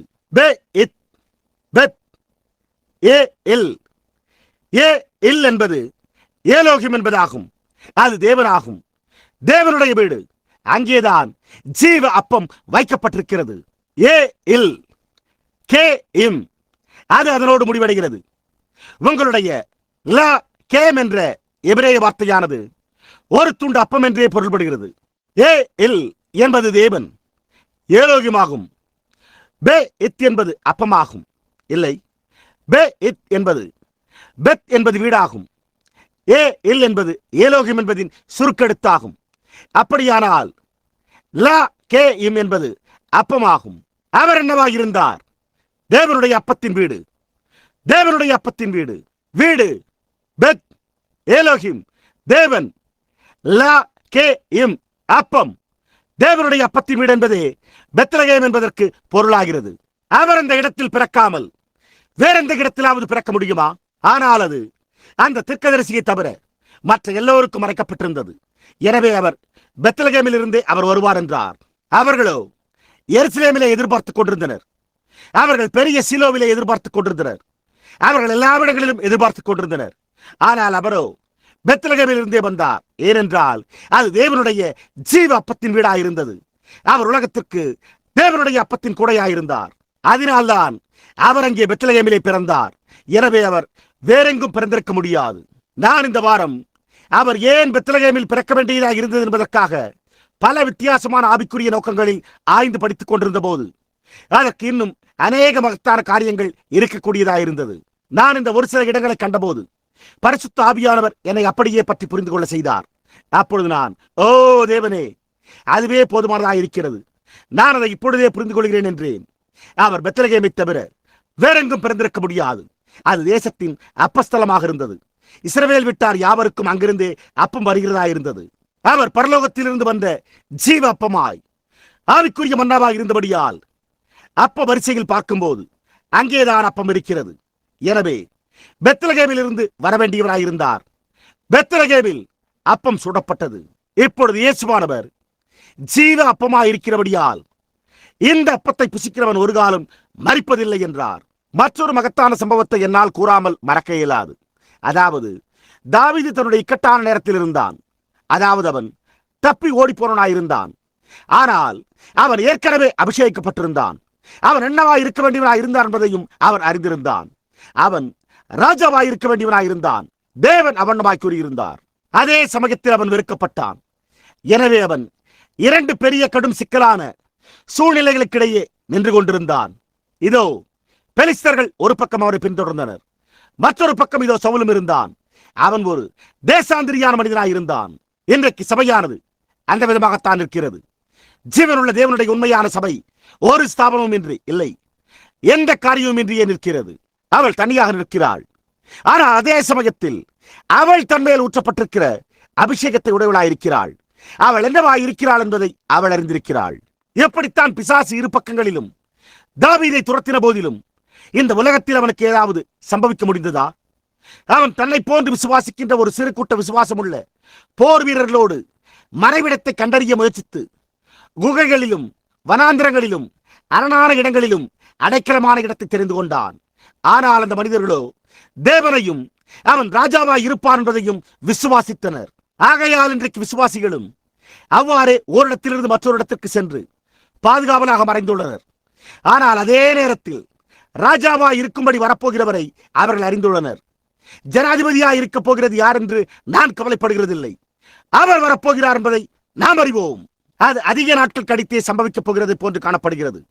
ஏனென்றால் விஞ்ஞானமானது அடக்கியாள முயற்சித்துக் கொண்டு அவர்களால் ஒரு மனிதனை உருவாக்க முடியும், அவர்களால் இதை செய்ய முடியும், அவர்களால் ஒரு முயலை எடுத்து அந்த முயலிலிருந்து ஒரு கருவுற செய்யும் உயிரினவை எடுத்து மற்றொரு முயலை உருவாக்க முடியும் என்று கூறி தேவனுடைய வார்த்தையை தவறென்று நிரூபிக்க முயற்சிக்கிறது. ஆயினும் அதே சமயத்தில் தேவனை விசுவாசிக்கிற ஜனங்கள் உண்டு. அவர்கள் எப்போதும் செய்தது போலவே இப்போதும் அவ்வளவு ஆதரவாக அப்படியே நிற்கிறார்கள்.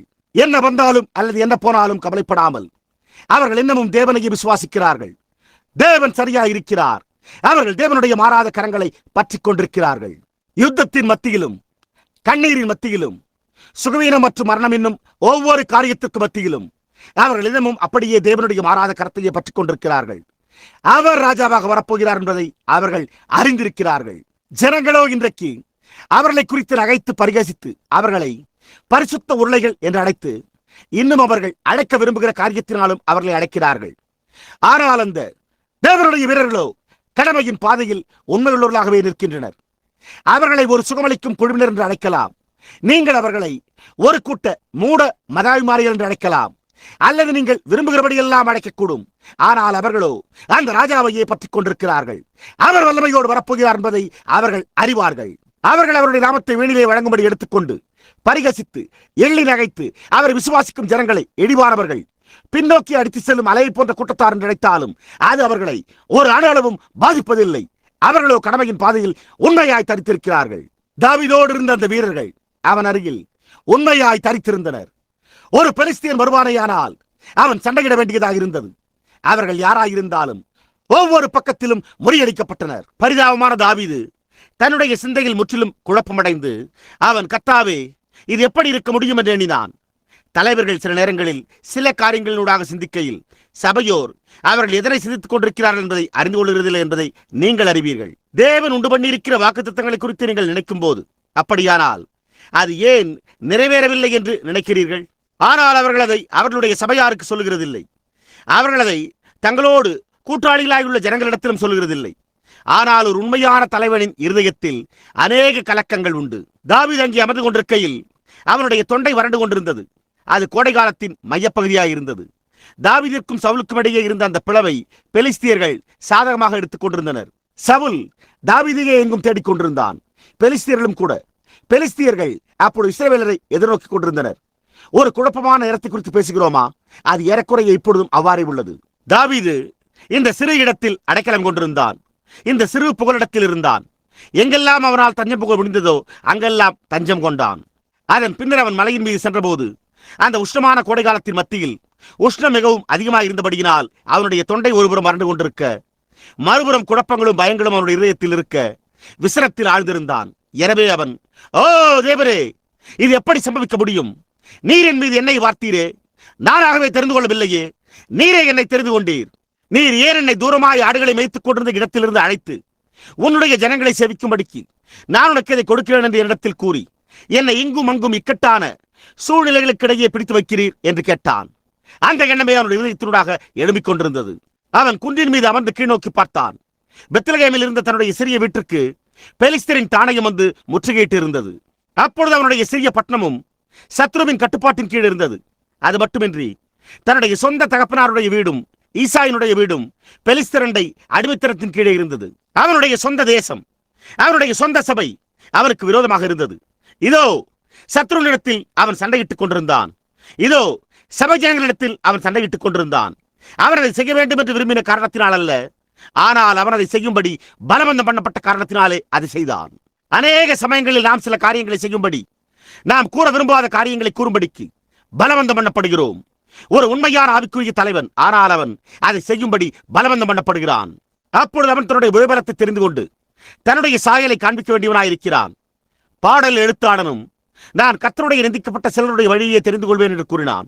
ஆகையால் அந்த உஷ்ணமான நாளிலே அவன் முன்னும் பின்னும் நடந்து கொண்டே சுமார் 25 மைல் தூரத்தில் அங்கே இருந்த அந்த நீண்ட பள்ளத்தாக்கினூடாக நோக்கி பார்த்தான் என்பதில் சந்தேகமே இல்லை. அங்கே இருந்த தன்னுடைய சொந்த தகப்பனாருடைய வீடும் பெலிஸ்தரண்டையிலே அடிமைத்தனத்தில் இருந்தது. அங்கே சவுல் அதற்கு அப்பால் இருந்தான். இதோ இந்த ஒருவன் வருகிறான். இதற்கிடையே அமர்ந்து கொண்டு 2 பக்கங்களையுமே காண வேண்டியதாக இருந்தது.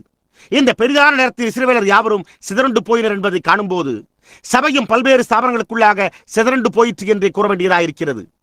இதோ இங்கே தாவீது பின்னால் நின்று கொண்டு என்ன செய்ய வேண்டும் என்பதை அறியாதிருந்தாலும் அதே சமயத்தில் தன் மீது அபிஷேகம் தங்கியிருப்பதை அறிந்திருந்தான்.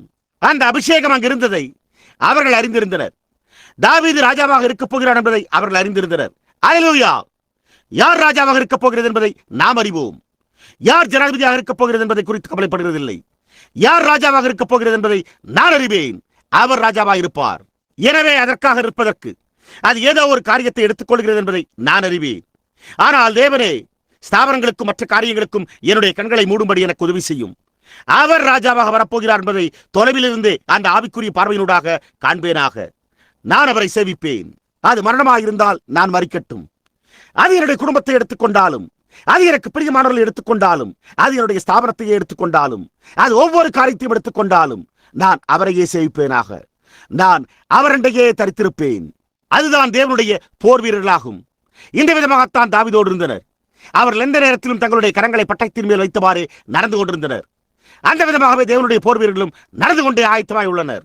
சத்ருவோ, நீ கலந்து உருவாடும்படி சற்று குடிக்க வேண்டும் என்கிறான். நான் உன்னுடைய அஸ்தமான காரியங்களை தொடமாட்டேன். ஆமேன். அங்கேதான் சத்துரு இருக்கிறான். அதோ அதற்கான போர் வீரன். நீ விசுவாசிக்கிற அந்த பண்டைய பரிசுத்த உருளையின் காரியத்தை விட்டுவிட மாட்டாயா? நான் தேவனை விசுவாசிப்பேன். நான் உண்மையாயிருப்பேன். அங்குதான் காரியம். அதுதான் போர் வீரர்கள். ஓ, நீ பொருட்படுத்துவது தெய்வீக சுகமளித்தல் என்ற அப்படிப்பட்ட ஒரு காரியமே கிடையாது. அதைத்தான் நீ நினைக்கிறாய். நான் மேலானதை அறிவேன். புரிகின்றதா? பரிசுத்தாவின் அபிஷேகம் என்ற அப்படிப்பட்ட ஒரு காரியமே கிடையாது.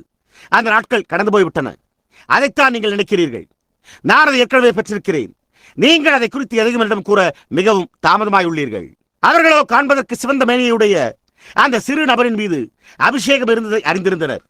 அவன் ராஜாவாக இருக்கப் போகிறான் என்பதை அவர்கள் அறிந்திருந்தனர். ஆனால் தாவீது தன்னுடைய சொந்த சிந்தையில் குழப்பமுற்றிருந்தான். அதை என்னால் கற்பனை செய்து பார்க்க முடிகிறது. நாம் ஒரு நிமிடம் அவனை கவனித்து பார்ப்போமாக. அங்கே பின்னுக்கு திரும்பி அமர்கிறான். பின்னர் அங்கே கீழ் நோக்கி பார்த்து, பெத்லகேம், என்னுடைய பிரியமான சொந்த பட்டணம், அங்கே இருக்கிற அதை நோக்கி பார்க்கிறேன். அங்கே தேவனுடைய மகத்தான காரியங்கள் சம்பவித்திருக்கின்றன. அங்கே என்னுடைய முப்பாட்டனாருக்கு முப்பாட்டனார் பிறந்தார். அங்கே என்னுடைய முப்பாட்டிக்கு முப்பாட்டி பிறந்தார். அப்பால் உள்ள அங்கே யூதாவின் பிறப்பின் போது அவள் அந்த இடத்தை அறிவித்தாள். அந்த யூதா கோத்திரத்திலிருந்தே நான் வந்திருக்கிறேன். அதற்கப்பால் இயற்கை மேம்பட்ட ஏதோ ஒரு காரியம் வைக்கப்பட்டிருக்கிறது. அவளே அவர்களுடைய இடங்களை கூறினாள். அங்கே யோசுவா அந்த குமாரனுக்கு அந்த இடத்தை அளித்தான். எனவே இங்கே இந்த காரியங்கள் யாவும் அதனூடாகவே தோன்றி இருக்கின்றன. அது அதிலுமே இருக்க வேண்டியதாக இருக்கிறது. நானோ ஒரு ஆடு மேய்ப்பவன். நீர் என்னுடைய தலையின் மேல் எண்ணெயை வார்த்தீர். நான் ராஜாவாய் இருப்பேன் என்று நீர் கூறினீர். நான் உம்மை விசுவாசிக்கிறேன். ஆமென் என்றவாறே சிந்தித்து பார்க்கிறேன். அதன் பின்னர் அவன் திரும்பி போய் அங்கே கீழ்நோக்கி பார்த்து, கீழே தொலைவில் உள்ள என்னுடைய சிறு பட்டணத்தில் நான் பிறந்தேன். நான் அங்கே அந்த சிறு கூட்டத்தோடு நல்ல நாட்களை கழித்தேன் என்பதையும் இவ்வாறு சற்று நினைத்து பார்க்கிறான். மெத்தோடிஸ்டுகள் தங்களுடைய பண்டைய நல்ல நாட்களை சற்று திரும்பி பார்ப்பார்களேயானால் சற்று மேலானதாக இருக்கும். அவர்கள் சொற்பமானவர்களாகவும் அருமையானவர்களாகவும் இங்கே அமெரிக்காவில் உள்ள பள்ளிக்கூடங்களில் இருந்தபோது தேவனுடைய வல்லமையினால் மயங்கி விட அவர்களுடைய முகத்தில் தண்ணீர் தெளித்தே தெளிய வைத்தனர். பாப்டிஸ்டுகளாகி நீங்களும் கூட எங்கிருந்து வந்தீர்கள் என்பதை சற்று திரும்பி பார்த்தால் நலமாயிருக்கும். மற்றவர்களும் அவ்வாறு செய்தால் நலமாயிருக்கும். பெந்தேகோஸ்தேக்களே, நீங்களும் எங்கிருந்து வந்தீர்கள் என்பதை சற்று திரும்பி பாருங்கள். அது உண்மை. இங்கே யுத்தத்தின் மும்முரத்தில் தாவீது இவ்வாறு சிந்தித்து பார்க்க துவங்கினான். ஓ, அப்பால் உள்ள அந்த குன்றின் மேல் நான் படுத்திருந்த இரவுகளை என்னால் நினைத்து பார்க்க முடிகிறது. நான் அந்த நட்சத்திரங்களை கவனித்ததையும் அவைகள் தொலைவில் எப்படி அசைகின்றன என்றும் தேவன் சிறு பையனாக இருந்த என்னுடைய இருதயத்தில் எப்படி பேசினார் என்பதையும் நான் நினைவு கூறுகிறேன். நான் ஆவிக்குள்ளான போது ஒரு நாள் மேகங்களையும் நிழல் கொண்ட பசுமையான புல்வெளிகளையும் நோக்கி பார்த்து நான் ஆவிக்குள்ளா கூச்சலிட்டு இவ்வாறு பாடினேன். கர்த்தரன் மேய்ப்பராய் இருக்கிறார், நான் தாழ்ச்சி அடையேன். ஆம், நான் மரண இருளின் பள்ளத்தாக்கில் நடந்தாலும் பொல்லாப்புக்கு பயப்படேன். தேவரீர் என்னோடு கூட இருக்கிறீர். ஓ என்றே. இதோ அவன் அப்பொழுது 2 பக்கங்களிலும் இருந்து மரணத்துக்கு எதுவாக நிற்கப்பட்டிருந்தான். ஆம், நான் மரண இருளின் பள்ளத்தாக்கிலே நடந்தாலும் ஆவியானவர் என்னோடு இருந்த பண்டைய நாட்களில் தேவன் என்னோடு இருந்தபோது நான் அவருடைய துதிகளை பாடினேனே. நான் அவரில் கலிகூர்ந்தேன். ஒரு சமயம் பெரிய சிங்கம் ஒன்று வந்து ஒரு நாள் காலையில் என்னுடைய ஆடுகளில் ஒன்றை பிடித்து சென்றதை நான் நினைத்து பார்க்கிறேன். அப்பொழுது தேவ ஆவியானவர் என் மீது வந்தார். நான் அதை பின்தொடர்ந்து சென்று பற்றி பிடித்து துண்டு துண்டாக கிடித்து போட்டேன். அந்த விடுதலையை நான் நினைத்து பார்க்கிறேன். ஓஹோ, அந்த மாலை சூரிய அஸ்தமனத்திற்கு சற்று முன்னர் ஒரு கரடி மந்தைக்குள்ளாக வந்து ஒரு ஆட்டை பிடித்து சென்ற போது நான் அதை அடித்துக் கொண்டதை நினைத்து பார்க்கிறேன். அவைகள் மகத்தான விடுதலை ஆயிற்று.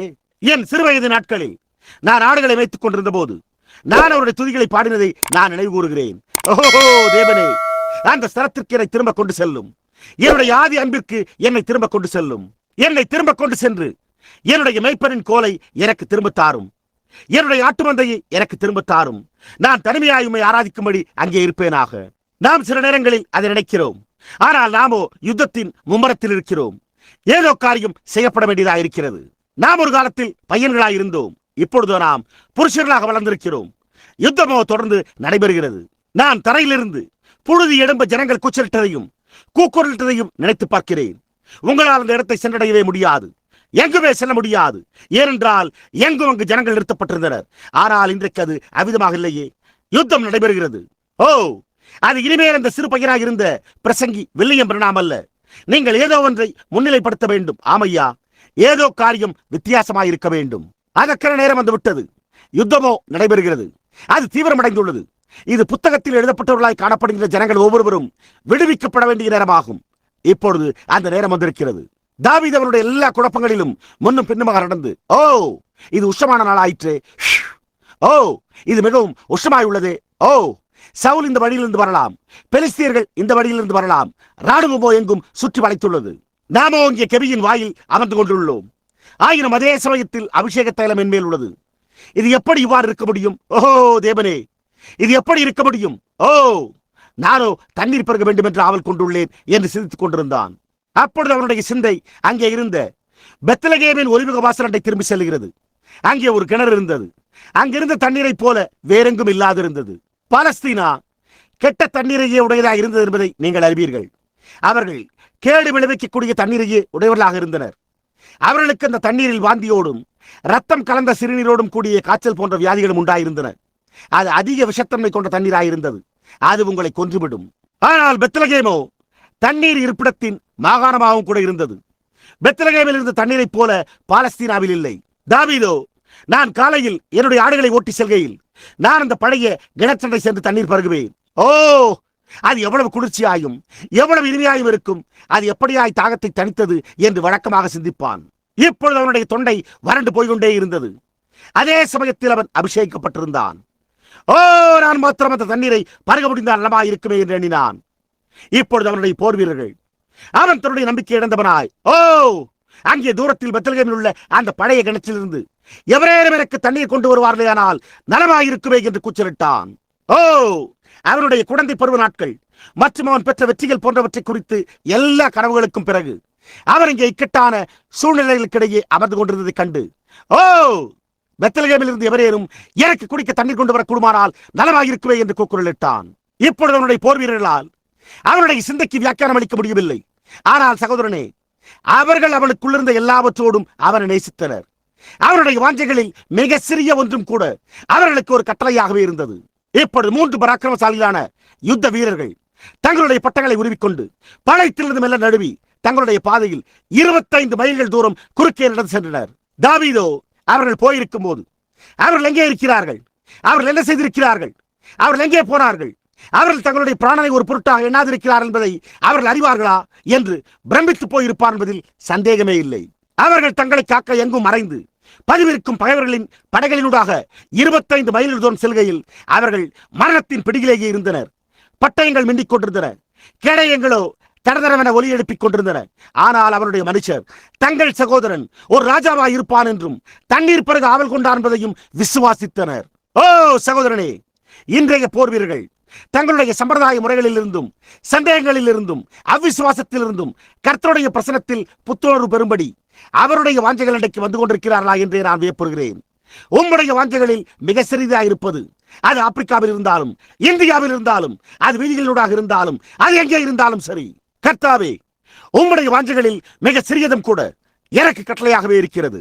மரணமானது எனக்கு ஒரு காரியத்தையும் பொருட்படுத்துகிறதில்லை. புகழா என்னே, நான் என்னவா இருக்கிறேன் என்பதும் நான் யாராக இருப்பேன் என்பதும் கர்த்தாவே, அது ஒரு பொருட்டல்லவே. ஆனால் அதனால் உம்முடைய வாஞ்சைகள் நிறைவேற்றப்படுகின்றதா என்பதே முக்கியமாகும். அந்த விதமான போர் வீரர்களே அவருக்கு அருகில் நின்று கொண்டிருக்கிறார்கள். அவர்கள் என்னை உருளும் பரிசுத்தர் என்று அழைத்தாலும், என்னுடைய பெயர் அபகீர்த்தியாக்கப்பட்டாலும், அவர்கள் என்னை வீதியில் உதைத்து தள்ளினாலும் அதை பொருட்படுத்த வேண்டியதில்லை. உம்முடைய வாஞ்சையே என்னுடைய கட்டளையாயிருக்கிறது. அதுதான் உண்மையான போர் வீரன். அவர்கள் என்ன செய்தார்கள்?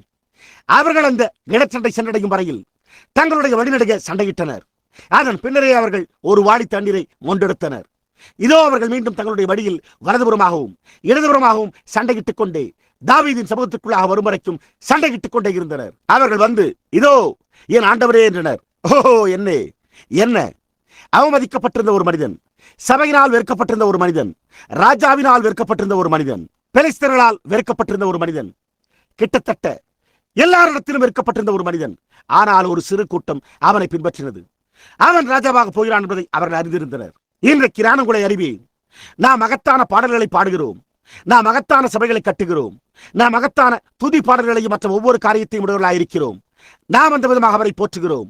ஆனால் இயேசுவானவரோ, உங்கள் இருதயங்களோ எனக்கு தூரமாக இருக்கின்றன, ஏனென்றால் நீங்கள் மனுஷருடைய கட்டளைகளை உபதேசங்களாக போதிக்கிறீர்கள் என்றார். பரிசுத்த ஆவியானவர் உள்ளே வந்து சபையில் ஏதோ ஒரு காரியத்தை செய்ய அனுமதித்து இயேசு கிறிஸ்துவின் பிரசனத்தை காண்பித்தால் அப்பொழுது அவர்கள் உங்களை வாசலுக்கு வெளியே உதைத்து தள்ளுவார்கள். நீங்கள் எனக்கு வீணாய் ஆராதனை செய்கிறீர்கள். அவர்கள் ஆராதனை செய்கிறார்கள், ஆனால் மனுஷனுடைய கற்பனைகளை உபதேசங்களாக போதித்து வீணாய் ஆராதனை செய்கிறார்கள். ஆனால் அவரை விசுவாசிக்கிற யுத்த வீரர்கள் உண்டு. தொலைவில் இருந்த அந்த சிறு பெத்லகேமில் அதன் அருகில் நின்றவர்களைப் போன்று ஆவிக்குரிய புரிந்து கொள்வதோடு அருகில் இருக்கிற யுத்த வீரர்கள் உண்டு. புரிகின்றதா? நிச்சயமாகவே அவ்வாறு நின்றனர். தாவீது இந்த வாளி தண்ணீரை எடுக்கிறான். அவன் அதை நோக்கி பார்க்கிறான். அவன் அதை தரையிலே ஊற்றி போட்டான் என்று வேதம் கூறியுள்ளது. அவன், கர்த்தாவே, நான் இதை பானம் பண்ணுவது எனக்கு தூரமாக இருப்பதாக. ஏனென்றால் உம்முடைய யுத்த வீரர்கள் தங்களுடைய பிராணனை ஒரு பொருட்டாக எண்ணாமல் தொலைவாக சென்று இந்த தண்ணீரை எனக்கு கொண்டு வந்திருக்கிறார்கள். இது அந்த மனுஷனுடைய இரத்தமாயிருக்கிறது. என்னால் இதை பானம் பண்ண முடியாது என்றான். அவர்கள் தங்களுடைய பிராணனையும் எண்ணாமல் பகைஞனுடைய படைவரிசையினூடாக துணிவாக புகுந்து சென்று கொண்டு வந்த இந்த இனிமையான தண்ணீரை கர்த்தருக்கென்று உற்சாக பலியாக தரையிலே ஊற்றி போட்டான். அது அற்பமானதாய் இருக்கவில்லை. அது வேத வாக்கியங்களின் நிறைவேறுதலாய் மாத்திரமே இருந்தது. ஏனென்றால் இயேசு பெத்லகேமில் இருந்து தோன்றின ஜீவ அப்பமாய் இருக்கிற போதிலும் அவர் ஜீவ தண்ணீராயும் கூட இருக்கிறார். நிச்சயமாகவே அவர் அவ்வாறு இருக்கிறார். அவர் என்ன செய்தார்? அவர் தாவீதிற்கும் யுத்த வீரர்களுக்கும் பிரதிநிதித்துவமாக்கப்பட்டார். ஏனென்றால் அவர் ராஜாவாய் இருந்தார். அவர் யுத்த வீரனாய் வந்து பகையனுடைய படைவரிசைகளினூடாக துணிவாய் புகுந்தவராயிருந்தார். ஆமென். மரணத்தையும் பாதாளத்தையும் கல்லறையும் ஜெயித்து யோவான் 3:16 நிறைவேறும்படியாக தம்முடைய சொந்த ரத்தத்தை ஊற்றினார். தேவன் தம்முடைய ஒரே பேரான குமாரனை விசுவாசிக்கிறவன் எவனோ அவன் கெட்டு போகாமல் நித்திய ஜீவனை அடையும்படிக்கு அவரை தந்தரளி இவ்வளவாய் உலகத்தில் அன்பு கூர்ந்தார். அதாவது அவர் சுட்டிக்காட்டப்பட்ட அந்த தண்ணீரை அளிக்கவில்லை, ஆனால் அவரே தண்ணீராயிருந்தார். அழிந்து போகிற ஜனங்கள் ஜீவனை கண்டடையும்படியான தண்ணீராயிருந்தார். அவர் அதை எப்படி செய்தார்? தம்முடைய சொந்த ரத்தத்தினூடாகவே அதை ஊற்றினதன் மூலமே. அது சிந்துவதினால் அல்ல, அது ஒரு எதிர்பாராத நிகழ்வு. அவர் பகைவனின் ஒவ்வொரு படைவரிசையினூடாகவும் துணிவாய் புகுந்து சென்ற பிறகு தம்முடைய சொந்த ஜீவ ரத்தத்தை கல்வாரியில் இலவசமாய் ஊற்றினார். அவர் உலகத்தின் அப்பக்குடையாய் இருக்கும்படி ஜீவ அப்பமானார். இம்மானுவேலினுடைய இரத்த குழாய்களில் இருந்து எடுக்கப்பட்ட இரத்தத்தால் ஊற்று நிறைந்துள்ளது. பாவிகள் அந்த இரத்த வெள்ளத்தில் மூழ்கும் போது தங்களுடைய எல்லா பாவக்கரைகளையும் போக்குகின்றனர். அந்த காரணத்தினால் அவர் பெத்லகேமில் பிறந்தார். அவர் ஜீவ அப்பமாய் இருந்தபடியால், அது அப்பத்தின் மையப்பகுதியாய் இருந்த காரணத்தால் அவர் அங்கிருந்து வர வேண்டியவராய் இருந்தார். அது தண்ணீரின் மையப்பகுதியாய் இருந்தது. அது என்ன? ஜீவ தண்ணீர். எனவே இயேசுவானவர் ஜீவ அப்பமும் ஜீவ தண்ணீருமாய் இருந்தபடியால் அவர் பெத்லகேமில் பிறக்க வேண்டியதாய் இருந்தது. யூதேயா தேசத்தில் உள்ள பெத்லகேமே, மகத்தான பிரபுக்களில் நீ சிறியதல்லவா? நீ சாதாரண சிறு பிரசங்கியாயிருக்கிறாய். நீ ஒரு சாதாரண நபர். ஆளப்போகிறவர் உன்னிடத்திலிருந்து புறப்பட்டு வருவார். அது அனாதி நாட்களாய் பூர்வத்தினுடையது. அவருடைய புறப்படுதல் அனாதி நாட்களாய் பூர்வத்தினுடையது. அந்த காரணத்தினால்தான் அவர் யூதேயாவில் உள்ள பெத்லகேமில் பிறந்தார். அது அவருக்கு தொட்டிலானது. என் சகோதரனே, அவர் இன்றைக்கு விரும்புகிற இடம் எதுவென்றால், உன்னுடைய சொந்த சரீரத்தில், உன்னுடைய சொந்த இருதயத்தில் தொட்டிலிடப்பட வேண்டும் என்றும், அதாவது அழிந்து கொண்டிருக்கிற ஜனங்களுக்கு உன்னிலிருந்து ஜீவ தண்ணீராயும், பட்டினியாயிருக்கிற ஜனங்களுக்கு உன்னிலிருந்து ஜீவ அப்பமாகவும் வெளிப்படும்படிக்கு விரும்புகிறார். அவர் ஜீவ அப்பமாயும் ஜீவ தண்ணீராயும் இருக்கிறார். ஒரு மனிதனுடைய அப்பமும் தண்ணீரும் இன்றியமையாத இரண்டு காரியங்களாய் இருக்கின்றன. அது நிச்சயமாகவே வாக்களிக்கப்பட்டிருக்கிறது. நாம் ஒரு வினாடி அப்படியே நம்முடைய தலைகளை தாழ்த்துவோமாக. அவ்வாறு செய்கையில் உங்களுடைய முழுமையான கவனத்தை செலுத்த வேண்டும் என்று நான் விரும்புகிறேன். இந்த காலையில் நீங்கள் எப்பொழுதாவது பெத்லகேமுக்கு சென்றிருக்கிறீர்களா? நீங்கள் ஒருபோதும் பெத்லகேமிற்கு சென்றிராதவர்களாய் இருந்தால், அது எப்பிராத்தா எனப்பட்ட பெத்லகேம் என்று கூட அழைக்கப்பட்டது. எப்பிராத்தா எனப்பட்ட பெத்லகேம். எப்பிராத்தா என்பது வேர் என்றே பொருள்படுகிறது. அது ஹே இம் ஹிப் என்ற வார்த்தையிலிருந்து வருகிறது. ஹெம்ப் என்பது வேர் என்றே பொருள்படுகிறது. பண்டைய பூர்வீக வட்டாரமாய் அழைக்கப்பட்ட எப்பிராத்தா என்பது ஜீவனின் துவக்கம் என்றே பொருள்படுகிறது. கிறிஸ்து, நீங்கள் என்னில் நிலைத்திருந்தால் நானே திராட்சை செடி, நீங்கள் கொடிகள் என்றார். அவரே எல்லா ஜீவன்களுக்கும் வேறாயிருக்கிறார். நீங்கள் ஒருபோதும் பெத்லகேமிற்கு வராதவர்களாய் இருந்தால், எப்பிராத்தா எனப்பட்ட பெத்லகேமிற்கு இந்த காலையில் வாருங்கள். அவரை உங்களுடைய சொந்த ரட்சகராக ஏற்றுக்கொள்ளுங்கள். அப்பொழுது அவர் உங்களுடைய பாவங்களை உங்களுக்கு மன்னிப்பார். நீங்கள் அவரண்டை உங்களுடைய கரங்களை உயர்த்துவீர்களா? அப்படியானால், தேவனாகிய கர்த்தாவே, இப்பொழுதே என்னிடத்தில் இரக்கமாயிரும். நான் இப்பொழுதே இதோ என் முழு இருதயத்தோடு இயேசுவண்டை வருகிறேன். நான் ஜீவ தண்ணீரும் ஜீவ அப்பவுமாகி உம்முடைய பெத்லகேமிற்கு வருகிறேன். நான் இப்பொழுதே அவரை என்னுடைய சொந்த ரட்சகராக ஏற்றுக்கொள்கிறேன் என்று கூறுங்கள். அங்கே பின்னாக உள்ள வாலிப நபராகிய உன்னை கர்த்தர் ஆசீர்வதிப்பாராக. கர்த்தர் உங்களை ஆசீர்வதிப்பாராக. தேவன் சிறு பிள்ளைகளாகி உங்களை ஆசீர்வதிப்பாராக. வேறு யாராகிலும் இருக்கிறீர்களா? அப்படி இருந்தால், நான் இப்பொழுதே வருகிறேன். என்னுடைய கரங்களில் ஒன்றுமே இல்லை. நான் தாகமாய் நிற்கிறேன். என்னுடைய தொண்டை வறண்டு போயிருக்கிறது. நான் எங்கே போய் உண்மையான ஜீவனை கண்டடைய முடியும் என்று நான் எதிர்பார்த்துக் கொண்டிருக்கிறேன். நான் சபைகளில் சேர்ந்திருக்கிறேன் என்று கூறுங்கள். சகோதரியே, தேவன் உம்மை ஆசீர்வதிப்பாராக. நீங்கள், நான் சபைகளில் சேர்ந்திருக்கிறேன். சகோதரன் பிரணாம், நான் செய்ய வேண்டும் என்று அறிந்த ஒவ்வொரு காரியத்தையும் நான் செய்திருக்கிறேன். ஆனால் நான் இன்னும் உண்மையான ஜீவனை அளிக்கும் வழிமுறையினை தொட்டதே இல்லை. எனவே கர்த்தாவே, நான் அதை பெற்றுக்கொள்ள இப்பொழுதே வருகிறேன் என்று கூறுங்கள். அவர் உங்களுக்காக இங்கே இருக்கிறார். நீங்கள் உங்களுடைய கரங்களை சற்று உயர்த்துவீர்களா? நீங்கள், இது எனக்கு கர்த்தாவே, தேவையுள்ளவனாக நின்று கொண்டிருக்கிற ஒருவன் நான் தான் என்று கூறுங்கள். நாம் ஜெபிக்கையில் கர்த்தர் உங்களை ஆசீர்வதிப்பாராக.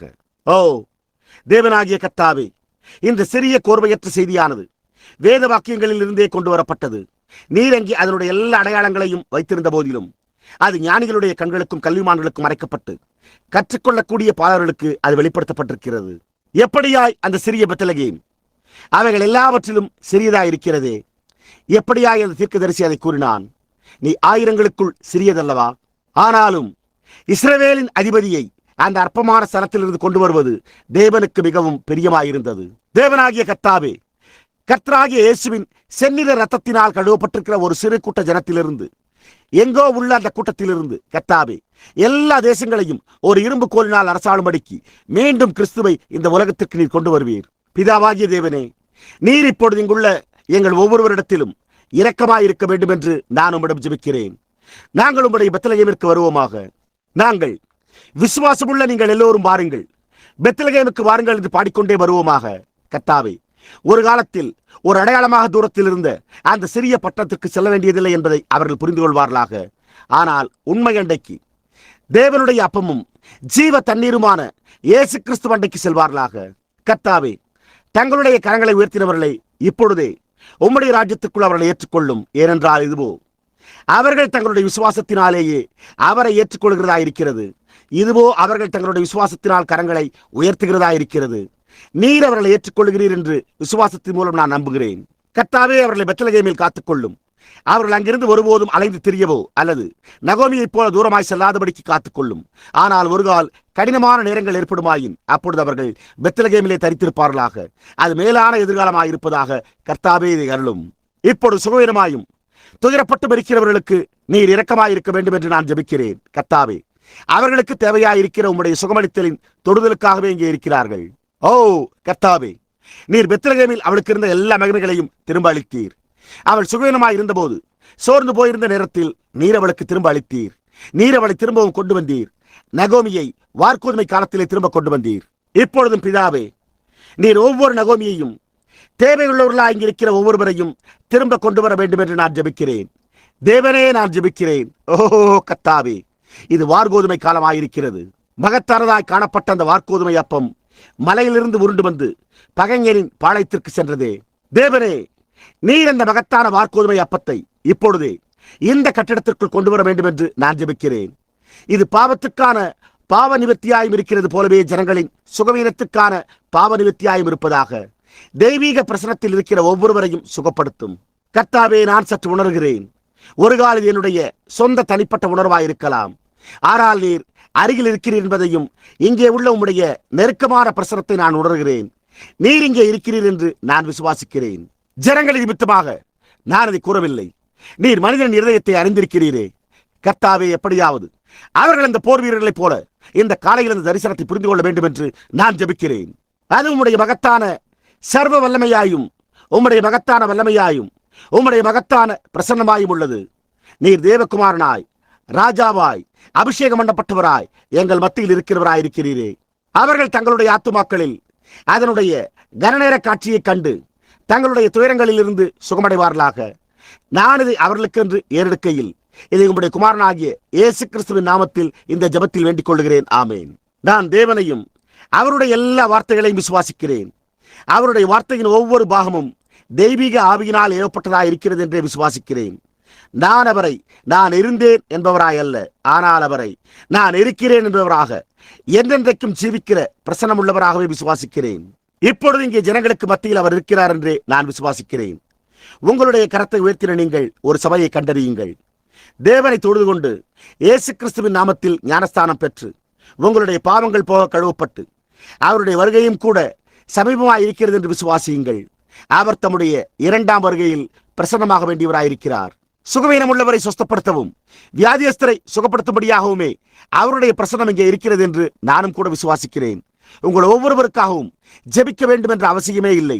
நான் அன்று ஒரு இரவு ஜனங்களுக்கு அதை நிரூபித்தேன். அதாவது என்ன சம்பவித்திருந்தது என்பதை அவர்களுக்கு காண்பிக்க விரும்பினேன். அநேக நாட்களாக படுக்கையில் இருந்த ஒரு குறிப்பிட்ட வாலிப மனிதன் உட்கார்ந்து என்னையே அப்பொழுது நோக்கி பார்த்துக் கொண்டிருந்தான். அவன் எதையுமே சாப்பிடக்கூட முடியாத அளவிற்கு அவனுடைய தொண்டை மிகவும் மோசமாக வீங்கி இருந்தது. அவனுக்கு காய்ச்சல் உச்ச கட்டத்தில் இருந்தது. எனவே அவன் தன்னுடைய தந்தையிடமும் தாயிடமும் எனக்காக ஜெபிக்க வரும்படி சகோதரன் பிரணாமை அழைத்து வாருங்கள் என்று கூறி அனுப்பி வைத்திருந்தான். எப்படி இருந்த போதிலும் அவர்கள் என்னை தொல்லைப்படுத்த விரும்பவில்லை. ஏனென்றால் நான் ஊழியத்தில் மிகவும் அலுவலாயிருந்தேன். ஆனால் ஏதோ ஒன்று என்னை அவர்களுடைய வீட்டிற்கு போகும்படி வழிநடத்தியது. அங்கே அமர்ந்திருக்கையில் அவர்கள் அந்த வாலிபருக்கு ஒரு தட்டில் உண்மையாகவே குழைவாயிருந்த முட்டையையும் மற்ற ஏதோ ஒன்றையும் குழைந்து போன மொச்சை பயிற்றையும் புசிக்க கொடுக்கும்படி முயற்சித்தனர். அவரோ அதை விழுங்க முயற்சித்துக் கொண்டிருந்தான். அவன் அவைகளை வாய்க்குள்ளே உடலச் செய்து ஒரு விரலை கொண்டு அவைகளை இன்னும் நசுக்கும்படி செய்தான். அவனுடைய பற்களின் ஈறுகள் வீங்கி போய் அவைகளிலிருந்து சீழ் வடிந்து கொண்டிருந்தது. அவன் அந்த ஆகாரத்தை இந்த விதமாக தன்னுடைய விரலினால் நசுக்கி தன்னுடைய தொண்டைக்குள் விழுங்க முயற்சித்தான். அவன் கிட்டத்தட்ட அந்த ஆகாரத்தை ஒரு முறை அல்லது 2 முறை கடித்து பார்த்தான். ஆனால் அதற்கு மேல் மெல்ல முடியவில்லை. எனவே அவை வெளியே வந்தன. நானோ அங்கே ஜெபிக்காமல் அமர்ந்து கொண்டிருந்தேன். அப்பொழுது அங்கே ஏதோ ஒரு சிறு காரியம் இருந்தது. ஆனால் என்ன சம்பவித்துக் கொண்டிருக்கிறது என்பதை நீங்கள் எல்லோருக்கும் கூற முடியாதே. நான், கர்த்தாவே, கர்த்தாவே, இப்பொழுது இதுவோ வருடத்தின் முடிவை நெருங்குகிறதாயிருக்கிறது. புதியதான ஏதோ ஒரு காரியம் வந்து கொண்டிருக்கிறது. கர்த்தாவே, புதியதான ஒன்றை என்னை காண செய்யும். அது இதுதானா? அது எதுவோ என்று கேட்டேன். நான் அதை கூறத் துவங்கின உடனே அப்பொழுது என் இருதயத்தில், நீர் இங்கு இருக்கிறீர் என்பதை நான் அறிவேன் என்று கூறின உடனே அந்த வாலிபன் அந்த ஆகாரத்தை எடுத்து மீண்டும் கடித்து, மற்றொரு கடி கடித்து, மற்றொரு கடி கடித்து, மீண்டும் கடித்து, மென்று தன்னுடைய தட்டில் இருந்த முழு ஆகாரத்தையுமே காலி செய்துவிட்டு தன்னுடைய வாகனத்தில் ஏறி போய்விட்டான். ஓ, அவர் தேவனாயிருக்கிறார் பாருங்கள். அவருடைய பிரசன்னம் அதுவே அவரை இங்கே இருக்கும்படி அனுமதிக்கிறது. அன்று ஒரு நாள் அவர்கள் கடைசியாக சமீபத்தில் ஒரு புகைப்படம் எடுத்தனர். நான் அங்கே அவர் நிற்கிறதை கண்டபோது நான் அதை நோக்கி பார்த்தேன். அப்பொழுது நான் அதில் கர்த்தருடைய தூதரை கண்டிருக்கிறேன். அது அற்புதமானதாக இருந்ததை நான் அறிந்துள்ளேன் என்று எண்ணினேன். ஆனால் அவர்கள் இந்த ஒன்றை எடுத்தபோது, அப்பொழுது சுமார் காலை 3 மணி அளவில் அவர் என்னை எழுப்பி என்ன இருக்கப் போகிறது என்றும் அவை எல்லாவற்றையும் எனக்கு விளக்கி காண்பித்தார். அதாவது போர்க்கருவிகள் எப்படி இருக்கும் என்றும் இன்னும் மற்ற ஒவ்வொரு காரியத்தையும், நான் இதுவரை அதன் பேரில் கண்டிராத காரியங்களையும் எனக்கு காண்பித்தார். நான் அதை பார்க்க சென்றபோது அதை பார்த்தேன். அது அவ்வாறே இருந்தது. நான் அதை அதற்கு முன் பார்த்திருந்ததே இல்லை. ஓ, அவர் இங்கு இருக்கிறார் என்பதை அறிய அது என்னே ஒரு உணர்வையும் ஒரு ஆறுதலையும் எனக்கு கொண்டு வந்தது. அவர் இங்கு இருக்கிறார். அவருடைய பிரசன்னம். வியாதியுள்ளோரை சுகப்படுத்த அங்கே கர்த்தரின் பிரசன்னம் இருந்தது. வியாதியஸ்தரை சுகப்படுத்த இங்கேயும் கர்த்தருடைய பிரசன்னம் இருக்கிறது. பாவிகளுக்கு திட நம்பிக்கையை கொண்டு வரும்படியாக இங்கே கர்த்தருடைய பிரசன்னம் உள்ளது. அவருடைய ஜனங்களுக்கு மத்தியிலே கர்த்தருடைய பிரசன்னம் உள்ளது. அவர் தேவனுடைய பெத்லகேமில் முழுமையான அப்பமாயும் தண்ணீருமாயிருக்கிறார். நாம் வந்து புசித்து என்னென்றைக்குமாய் ஜீவிக்கும்படியான ஒரு இடம் உண்டு என்பதற்காக நான் மிகவும் மகிழ்ச்சி அடைகிறேன். நீங்கள் மகிழ்ச்சி அடையவில்லையா? இப்பொழுது கர்த்தர் உங்களை ஆசீர்வதிப்பாராக. சகோதரனே, நீர் கூற வேண்டிய ஏதேனும் ஒரு காரியம் உண்டா? நாம் அப்படியே ஒரு வினாடி எழும்பி நிற்போம். முடிவாக கலந்து செல்லுகையில் நாம் பாடும் பழைய பாடல், இயேசுவின் நாமத்தை உன்னுடன் கொண்டு செல் என்பதாகும்.